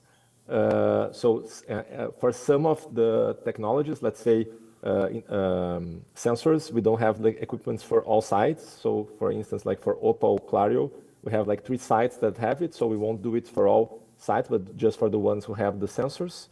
And also there is some variability in the CRF, not across sites, but across subtypes. So the idea is really to do the evaluation around 1 hour, 1 hour and a half, and then we try to optimize everything according to the subtype. We have a unified database using REDCap, and we also have a centralized biorepository in a biobank way. So it's really good standards of collecting the samples. This is just like we have regarding clinical outcome assessment, so different clean rows. The clean rows will be applied according to the subtypes. It's not for all subtypes the same. We also have like the PROs, FARS, ADL. We have anchors like the PGI-S and PGI-C, and also performance outcomes like the 10-meter walk, the time up and go, both at self-selected and maximum walking speeds. Here just, I think you won't be able to see it, but here just like for pure HSPs like SPG4 and 3A, we do like SPRS, MRC, FARS staging, FARS ADL, and the PGIs, both the severity and of change. And if you pick, for instance, spastic ataxias, it's the same protocol, but you add SARA in that. If there is like SPG11, we're gonna put also some cognitive evaluation like MOCA, which is the scale being used. According to if the patients need or not walking aids, we're gonna do the performance outcomes and also the sensors. So we're just doing the sensors right now for patients that are not using any kind of walking aids. And we do also use the sensors during the 3-meter from the TUG and also from the 10-meter walking test in the different conditions. In the network, so we are collecting this clinical data and also these digital biomarkers with the sensors. Also, the idea is to have wet and imaging biomarkers, so blood and CSF, as well as MRI. There is also a genomics part of a project. The idea is to at least advance a bit on perhaps novel subtypes, because like the Global South was not that well studied. So most of the subtypes were in the US, in Europe. So the idea is here to also try to find some from the south of the globe, I would say. And we also have some in vivo and in vitro models for subtypes that are more frequent relatively in our populations. So here is like the samples we are collecting. So like the blood samples and the type of the samples that we are storing, like plasma, PBMC, DNA, RNA, and also exosomes. We are also collecting urine. We from a smaller subset, but we have, I think until now, just like 15 patients, we have CSF from this 208, and also skin biopsy also from a subset of patients. The core project of the network is really to have this like natural history and trial-ready structure. So the idea is to have like from 5 to 10 years of project. We have a dedicated focus on a given subtype called SPG76. This is like the second and third more common autosomal recessive form in the country. So this is quite rare in other places, but here not that much. So that's why we have focused more on this one. We also have some projects working on the validity and reliability of mobile devices and applications for ecological assessment of gait of HSP patients. We are also trying to find some biomarkers. We have some hypothesis-driven discoveries like these glial markers, and also some unbiased biomarkers discovery based on, in general, like gene expression studies, meta-analysis if possible, and also studies mainly led by Marcondes regarding MRI. We're going to talk a bit later about that in more details. And also this about like functional genomics. The idea is to really try to pick the like the missing heritability and the non-diagnosed patients, and try to in this network context with a really huge sample to find, I don't know, like 1 or 2 different subtypes in our population. And in the preclinical studies right now, we have a transgenic mice model of SPG76, which is related to calpain-1. And we are developing a gene therapy for the mice model. This is all done in Brazil. So the vector is produced in Rio de Janeiro, and we already treated the cells of patients. Right now we're going to treat the mice. We were establishing a bit better the phenotype of these mice. This is a mild phenotype mice, so we have some issues on the standardization of the behavioral aspects of these mice. And if you want to know a bit more about the network, we have a website that you can find here, the iexonbrasil.net. And there was a paper published on Lancet Regional Health Americas that talk about the structure of our network. And also as appendix, you're going to find everything that I just told, like the protocol, what we're doing. This is on the appendix of this publication. So regarding the global convergence of trial readiness, so there is at least 3 networks that has this goal on trial readiness, SPCERN that Darius presented, iExon that I just presented right now, and HSP, which is European, and I would say it's the oldest of the networks. And like the leaders of these networks, they are quite close, as Darius just mentioned, and the idea was to somehow try to turn the thing more global and enhance this collaboration, because these are really ultra-rare diseases and we need to work together, help each other in a way that we're going to really help patients and advance science in a faster way. So the idea was to do an event. This happened on May, and then it was myself and Marcondes from iExon, Rebecca Schulli from HSP, and Darius and Stefan Zuckner from SPCERN that were the leaders of this event. So we invited people from all the WHO regions. There were like 6 WHO regions, but only 5 of the 6 regions participated. Most of people were online when we did that. So we have 66 sites confirmed. I just have to acknowledge that, let's say, when SPCERN is on board, we consider that all sites of SPCERN were on board. Okay, so that's why the numbers are also huge, I would say. So we have like 34 sites in Europe, 23 sites in Americas, 9 sites, but then just like 5 of them accepted from the Western Pacific. The Mediterranean region, we didn't have anyone. We invited, but we didn't receive a reply. One site from Southeast Asia, it was from India, and one site in Africa, which was South Africa. And then during, this meeting, it happened on the 7th of May. And then there was this model in which, like the visible part is when we have a treatment for HSPs, right? So we are working, we're discussing a lot of things, but people will just felt it really when we have a treatment and we have a proven drug for patients.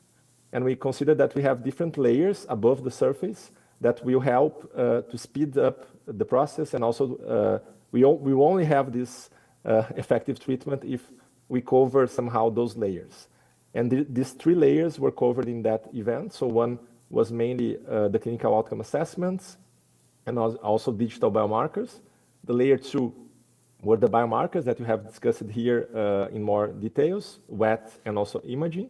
And layer 3 was genomic population and also genomic data and also population specificities. I just have to acknowledge that we also put as layer 3 like the animal and cell modules, but we didn't have plenty of time for discussion, so we decided to drop it off from that meeting. And I know that you have discussed that it here, at least I saw some of the discussions. And of course, this is also important, like foundations for finding treatments and so on. So regarding, we have these discussions, and then we sent an email to everyone that participated in a way that we have already like action points, right? So the first action point was regarding, this was mainly Darius, Rebecca, and myself. We have reviewed, Darius put all the clinical outcome assessments that were being used by the 3 networks together in a table, and then we start to have like round discussions across the leaders of this network. Afterwards, we have like a draft, I would say, of this information. We have submitted it to all of the invitees of the event. And during the event, we have the opportunity to discuss a bit more, in a bit more details to see if everyone would agree. So there was a question on which is the best outcome measure. So there was somehow an agreement on what are the best outcome measures for HSPs at the moment. Of course, there is room for improvement, but there is some consensus at the moment on what are the best ones. So we have like the strategy of 3 different kinds of outcome measures. The quantitative outcomes that gonna reflect some symptom status and also quality of life. The anchors that will help to support meaningfulness of the other outcome measures, and also some disease milestones enable time to event analysis. You just hear that from the SPG50 gene therapy trial, in which there is like the patients are walking. So you have these milestones as an outcome. So this is also important for the field. Regarding, I'm gonna just show a bit. So this is already started. The idea was to have a paper, like a consensus paper on what are the outcome measures right now that we have. And regarding the digital health technologies, the idea is just like to establish a working group. This is not done yet, so the idea is to start in the second semester of 2026. This is a draft of what we have done. So the first version of this consensus paper was written by Rebecca, reviewed by Darius and myself, and likely during this week or at maximum next week, it will be forwarded to the people that participated in that event. So regarding the quantitative outcomes, it's the modifier SPRS, FARS ADL, CP Child, it's gonna be like a quality of life scale for children and selected adults that have mainly cognitive problems. Treated HSP call would be the quality of life or the PRO for adults with HSP. The anchors would be the CGI of change and PGI of change. And also the staging, these 2 different staging, which is the FARS. It's really easy to do both of them. So the decision was to keep both of them right now. So the FARS functional staging and the SPATACs. And also to have developmental milestones, mainly for the developmental forms, and also regression and children, right? And regression milestones regarding like walking aid and also wheelchair dependency. And it's good just to say that all of this is being built on top of that survey that I mentioned before. So we have like the patient prioritized health domains, and all of these main domains that patients said it was the most important ones should be covered by this framework.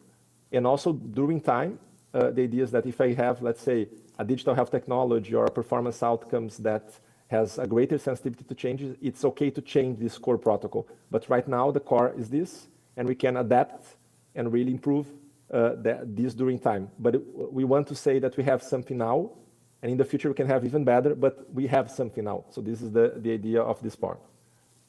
Regarding the biomarkers, I think I will let to Marcondes explain. The idea is just to talk about, so we have like imaging and wet biomarkers.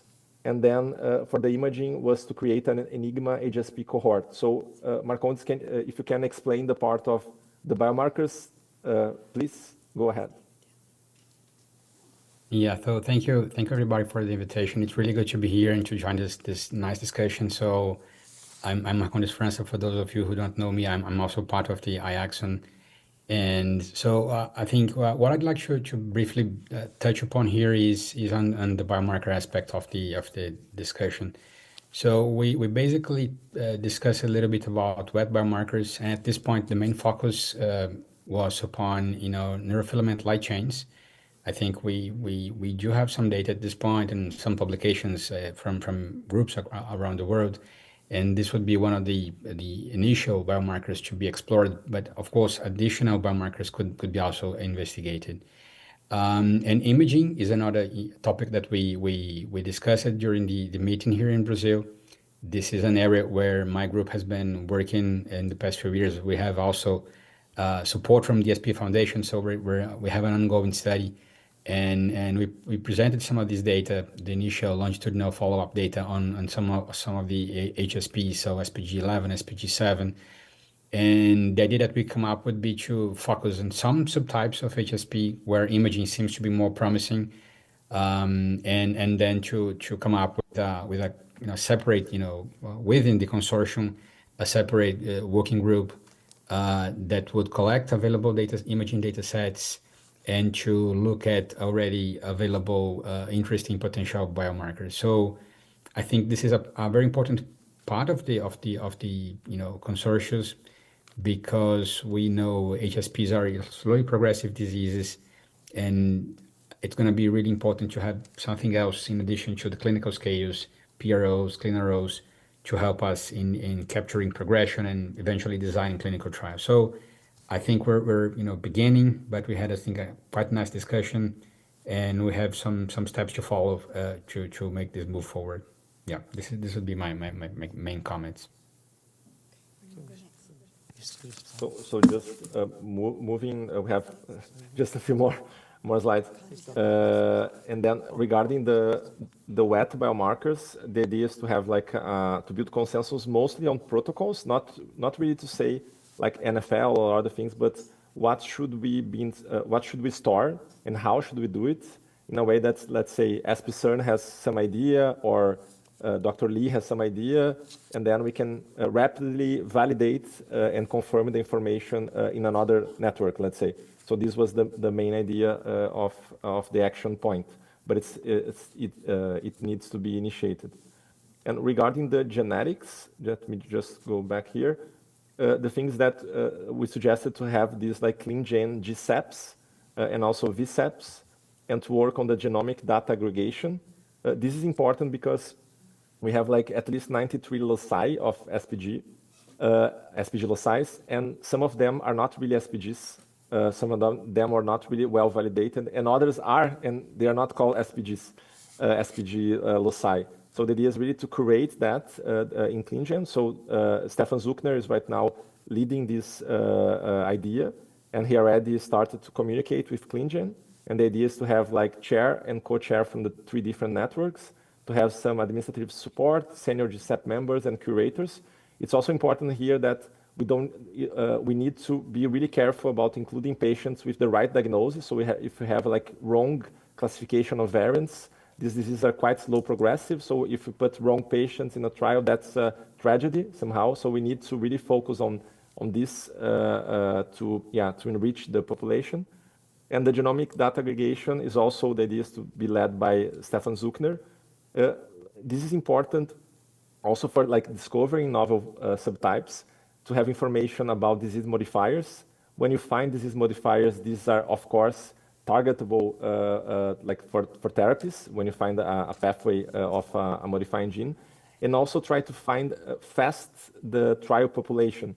Let's say we have like a drug just for loss of function variant in SPAST, so we can like have this consortium in which we can say, oh, we have around, I don't know, 400 patients, some are in Brazil, some are in the US. So this is also the idea why this is important for trial readiness. This is just like a summary of like the COAs, the leader, the time frame we are right now, the current status and next steps. So the one that's really started was the COAs and also the GSEPs with Stefan Zuckner. The other ones are gonna happen in the second semester. And this is just like a picture of the event in Brazil that happened on May 7th. This is the Exxon Brazil network, also in the same event. Sorry for the long talk, but I think it's good for you to know the Brazilian network, and mostly this initiative that happened in Brazil, and some like Norma, SPF were there with us, and it's a pleasure to be here with you guys. Thank you. I mean, I'll come back, and we're heading down towards the end of the day. What areas did each of the speakers suggest that there's a gap that needs to be filled that might be prioritized for the next 1 to 2 years? It sounds like you've mentioned some of those. I hear again back to facilitating standardization. It sounds to me a lot of considerations for fit for use, interoperability, those types of things keep resonating throughout the day because there seems to be a lot of coordinated efforts going on and some steps towards that, but wanted to get others' thoughts that had spoken this session. I can start. Go first. So for PLS, obvious hurdle before the trial is to identify therapies that might be effective in this population. I think a lot of basic science research would be needed to find what's going to be working for PLS population. But more realistically, in the next couple of years, I think we don't really know about the prevalence, basic epidemiological information on PLS. We don't know how many patients we have in the United States. Probably there's a lot of underdiagnosis and potentially misdiagnosis as well. So some kind of registry to find PLS patients in the United States and across the globe would be really helpful to have a sense, if we do a trial, how many centers will we need and what kind of international collaborations will be needed.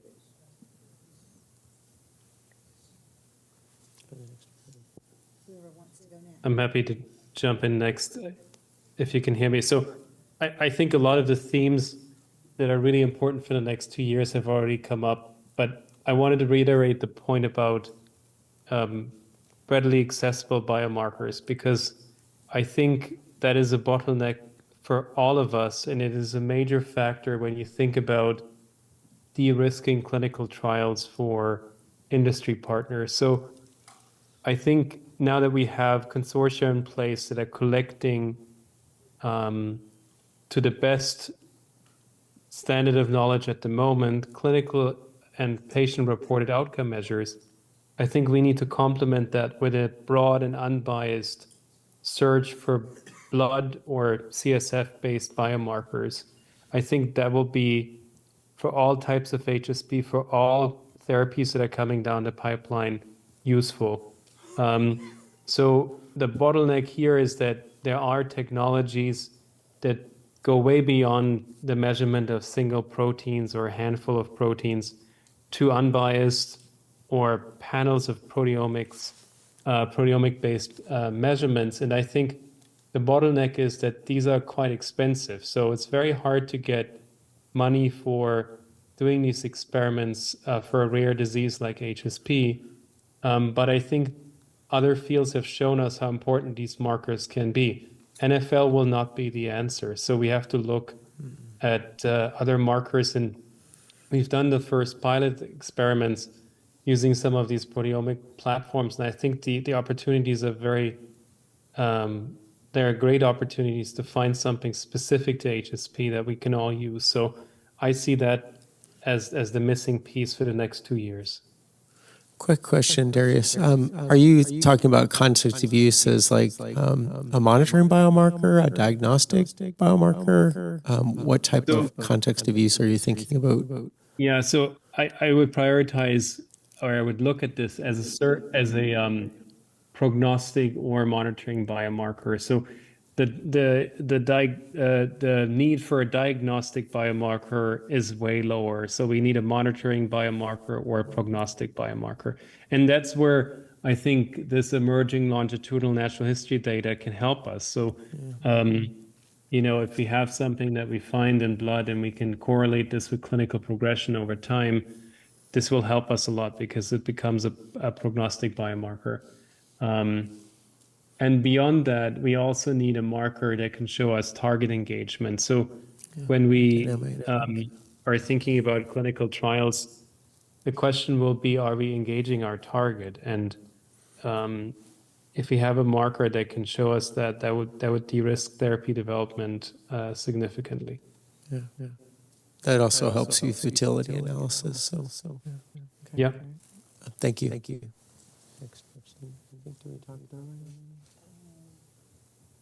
Franca? Dr. Franca? Yeah, maybe I could also make some additional comments. So I think the biomarker issue is very important, as Darius just mentioned. I think, of course, fluid biomarkers would be perhaps the number one, but we should think about additional opportunities such as imaging, such as digital sensors that might be also useful. And one additional comment I'd like to make regards the heterogeneity of HSPs.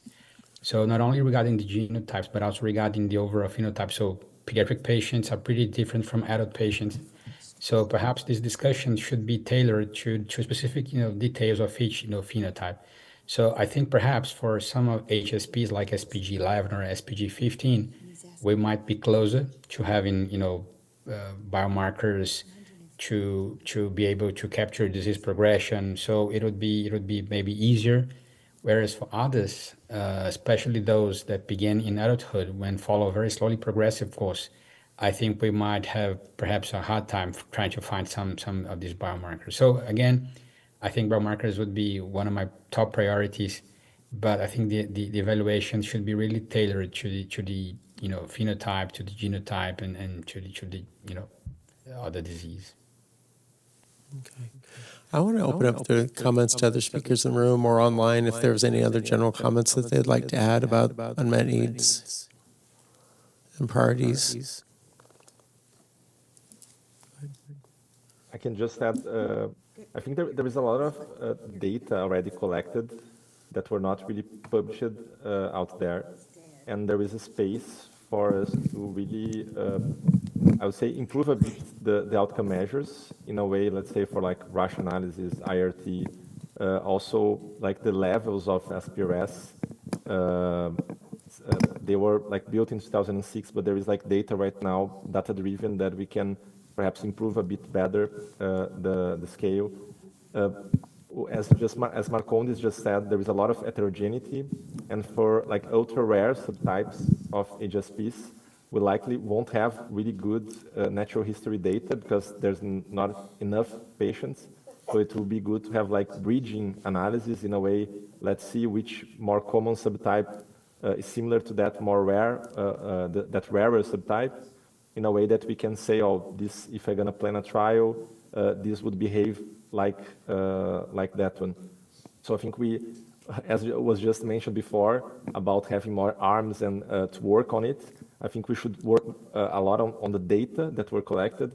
Marcondes about the imaging, so there is like a lot of also imaging data, perhaps try to do that on the Enigma. So both things should be happening at the same way. So novel discoveries and a better use or a better reuse of data in a way that we can really understand like which of those instruments are the most sensitive to change. So Dr. Lee presented the natural history of PLS. My question to him would be, what is the standardized response mean? So we really need to have standardized ways of saying this is more responsive, this is the outcome that has a faster progression. Likely it would be a good outcome measure for a trial. And also the talk with regulators that you're doing right now. So not only the community should discuss which is the best outcome, which is the best biomarker, but also to talk with the regulators in a way that they are also convinced that what the scientific community and the patient communities consider the best is also their opinion. So I think this is also important to focus. Just to add to that's very good. Tomorrow, that's where we're going to talk about regulatory stuff. So a little plug there. Did you want to comment? Hi. Sorry, my name is Dick van der Bomen. I'm a HSP patient. I'm also a cell biologist at Harvard Medical School. I don't work on HSP. I have to say that. I don't believe working on my own disease is a good thing to do. I've listened with a great amount of interest and respect to the work that's been done here. What I feel is there's a lot of emphasis on getting ready for clinical trials, looking for biomarkers, looking how to follow up on all these things. What I feel is missing in my eyes is actually coming up with targets, with druggable targets. You're setting up a lot of consortia for trials that, apart from obviously the gene therapies that I think are pretty well moving forward, but a lot of those clinical trials might or might not happen.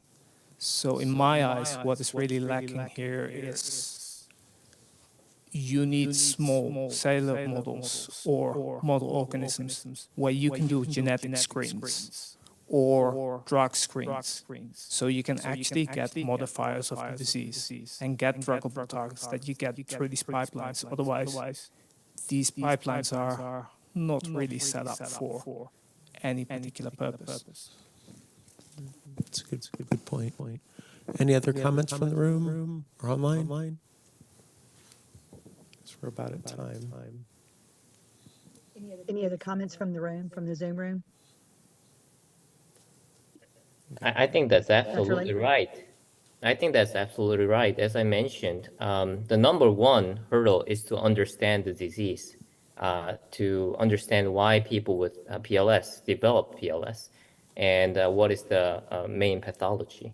I think that's a really hard scientific question because PLS, as well as ALS, is a very heterogeneous disease. It might not be just one process. So we need to really focus on doing science, figuring out what happened and why did people develop PLS. Or same thing goes with HSP. But what is the? I mean, my question would be, what is the plan? Are we just waiting for a drug to be developed by the ALS field, and then hope that it will work for HSP as well? Because to me, at least from a cell biology point of view, these are very different diseases. They might have similar clinical features, but what might work for ALS might not work for HSP. And over the years, a lot of the genes that are bound up with HSP have been very well studied, and their cellular function is very well known. But I feel so far that knowledge has not really been used to come up with a druggable strategy, to come up with disease modifiers, to screen against disease phenotypes in order to come up with a real target for this disease. Well, it's almost like what you said is some of the same harmonization that sounds like it's progressing in the clinical natural history study world needs to be addressed into different gap analysis of what it would take to do. Like, I think of things as defining a target, because that's what companies go after, right? Investigators go for targets. Model systems support the target. Mechanism is really important. If you watch the news right now, regulatory science and drug approval, plausible mechanism pathway dropped the guidance was really doubling down on the fact that regulators want to understand. There's similar guidances that are being either introduced or planned in MHRA and then EMA. So that's a big one. Then it's efficient ways to screen, right? And I really, one of the challenges is the diversity. And I think, coming to that sort of the check the box of, think about your virtual IND.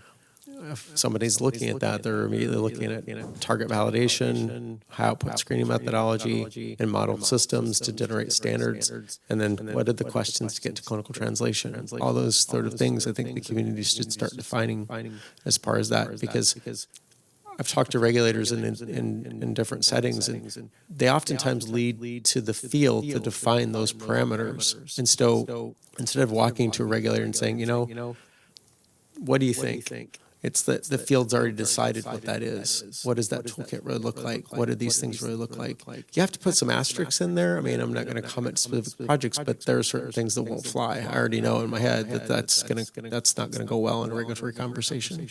Other things, I think they have a really great promise. I'm excited. Actually, I want to start picking apart, learning more, and start talking about in a regulatory context, because it's really impactful stuff. Y'all don't probably appreciate that. Really strong regulatory arguments. I can go in there and like, yay.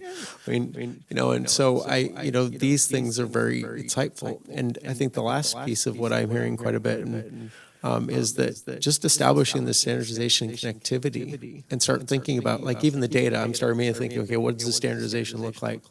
How to make this fit for use, how to apply this and aggregate to simulation tools and alternative control methods. So as we're beginning to look at that, how can we start predicting what the outcomes for different things are, and then linking that to preclinical data? Because you can predict safety tox sometimes with preclinical data. You could start looking at predictive modeling, QSP modeling, and things like that. So you're spending less time. I love the AI discussion. I mean, very interesting thing. There's a lot of powerful resources connected together to even, to your point, start exploring not just what's in the future, but what we already have.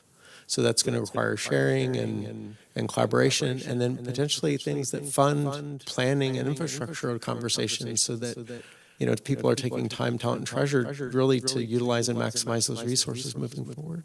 So that's all I have to say. But Greg,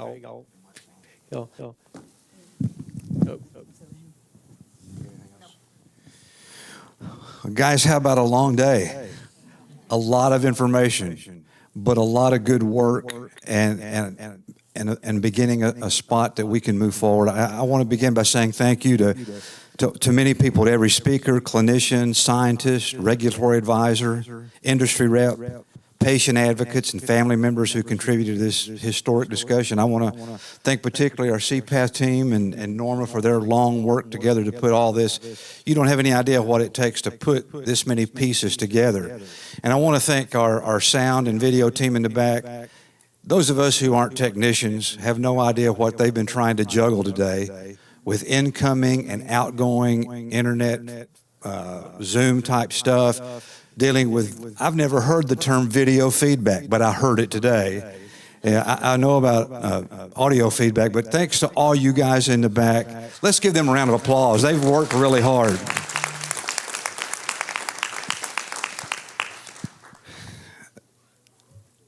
Today is more than presentations and alignment and momentum. It's the beginning of a stronger global framework for therapeutic acceleration in both HSP and PLS. What became clear throughout this forum is that we're no longer standing at the starting line. Science is moving, tools are emerging, and the pathways are becoming more visible. And perhaps for the first time in our community's history, we can truly see a pathway from discovery to implementation. But let us be honest with ourselves. Knowledge, publications, meetings alone will not change our lives. But action, coordination, these are key words. Shared infrastructure, regulatory readiness, clinical readiness, and the courage to work together across traditional boundaries will make the difference. This meeting reinforced something incredibly important. The barrier now is not simply biology. The barrier is how quickly we can organize ourselves to move discoveries into patients' lives. And that means the responsibility belongs to every single one of us. Researchers must continue collaboration across institutions and countries. Industry needs to recognize the opportunity and urgency before us. Regulatory agencies must continue helping define realistic and achievable pathways. Advocacy organizations like us must help bridge the gaps. And patients and families must continue having a seat at the table, because your lived experience, your lived experience is shaping the future for therapeutic development. We cannot allow this momentum to fade. This cannot become another conversation we revisit years from now, wondering what might have happened. This window is open. The world is watching how rare disease communities organize themselves in this new era of precision medicine, gene therapy, biomarkers, AI-driven discovery, and translational science. And I believe this community, this group, is capable of leading in important ways. Not because we are the largest community, but because we collectively understand the urgency. We understand resilience, and we understand what really is at stake. So for all of us, let today be a turning point. Let this forum become the place where silos begin to disappear, where collaboration became stronger than competition, where global convergence became real, and where the roadmap toward therapies became clearer and more actionable. At SPF, we are looking forward to working with each of you to help set the course forward and continue steering this giant ship with others toward treatments, therapies, wellness, and hope for every one of us, every individual and family affected by either HSP or PLS. Because patients don't have time for unnecessary delays, and families don't have time to wait for perfect conditions. And none of us should take this moment in history for granted. Your involvement is important. I want to thank you for taking part in today, and we hope to see all of you over the next couple of days.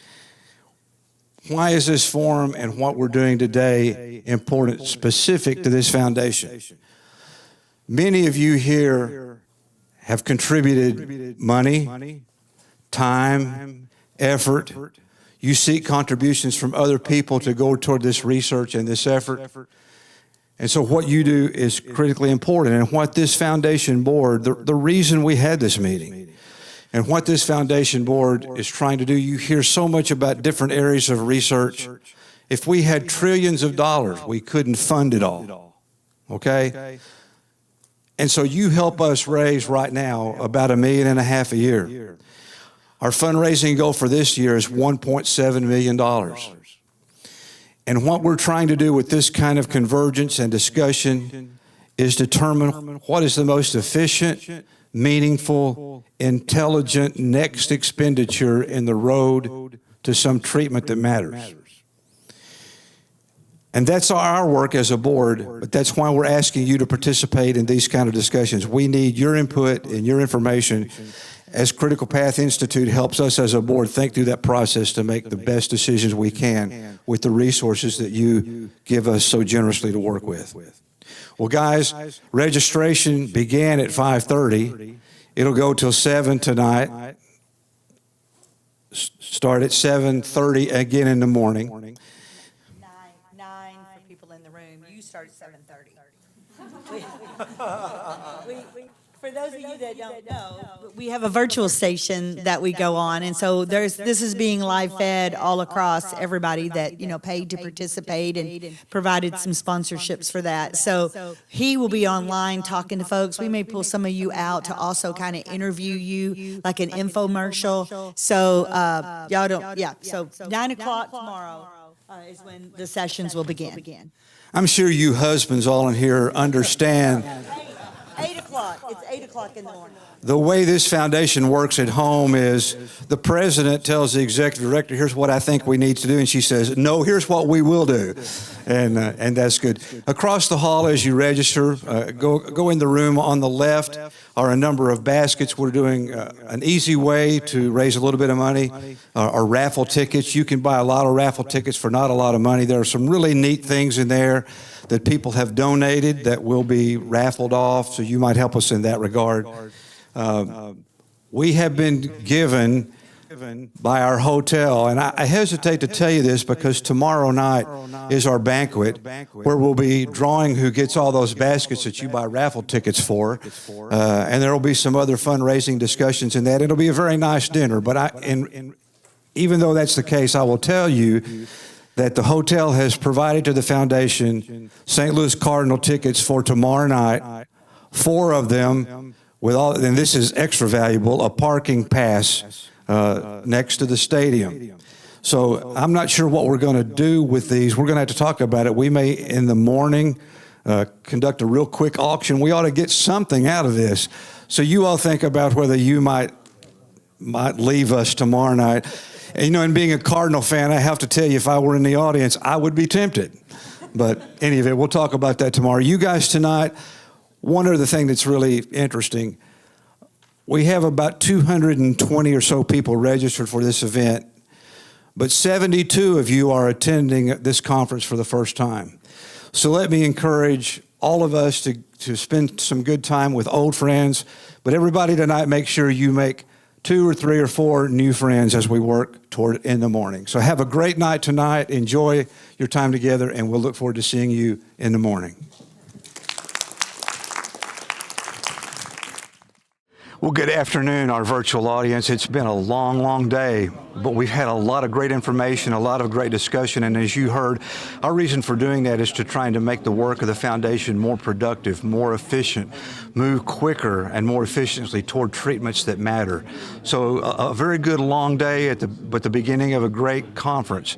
We hope you were able to spend the afternoon with us, and we hope you picked up some information. We know the technical part of this, in terms of video and microphones, was a challenge, so you may not have heard it all, but we hope you caught most of it and felt good about what you heard.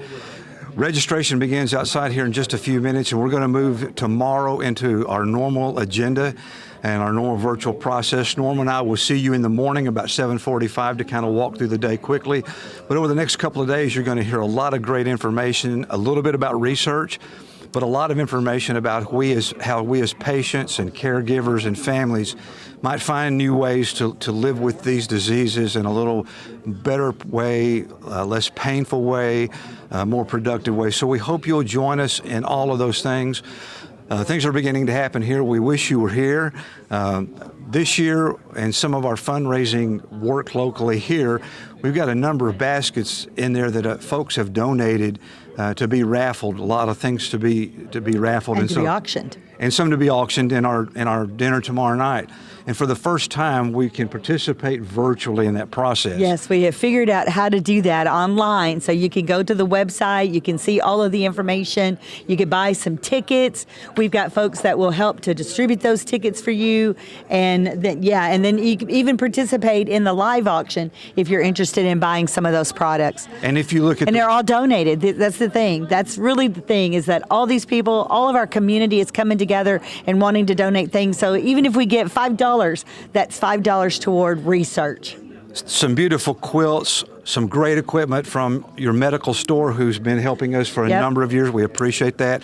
If you're a bourbon collector, connoisseur, there are a couple of very interesting bottles of bourbon that you might bid on. So a lot of neat things.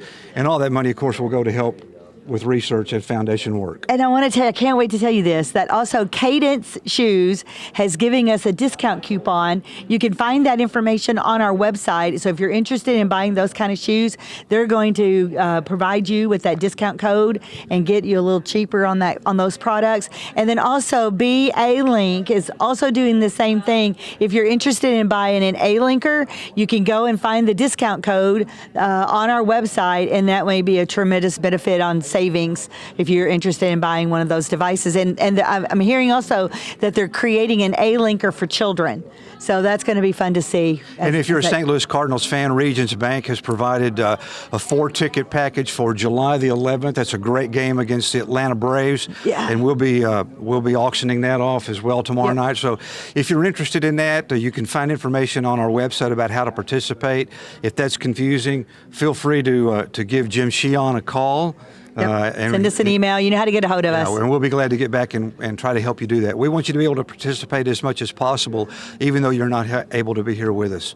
So, guys, a lot of great information, a good long day. We're going to fellowship a little bit here, get a little bit of rest, and be back here at 7:45 in the morning to say hello and hope you're with us as we begin day 2. So, with all that, anything else, Norma? That's it. Well, guys, you rest tonight as we're going to try to do that. Be ready and be energized in the morning. Have a great night, and we'll see you tomorrow morning. Bye, you guys.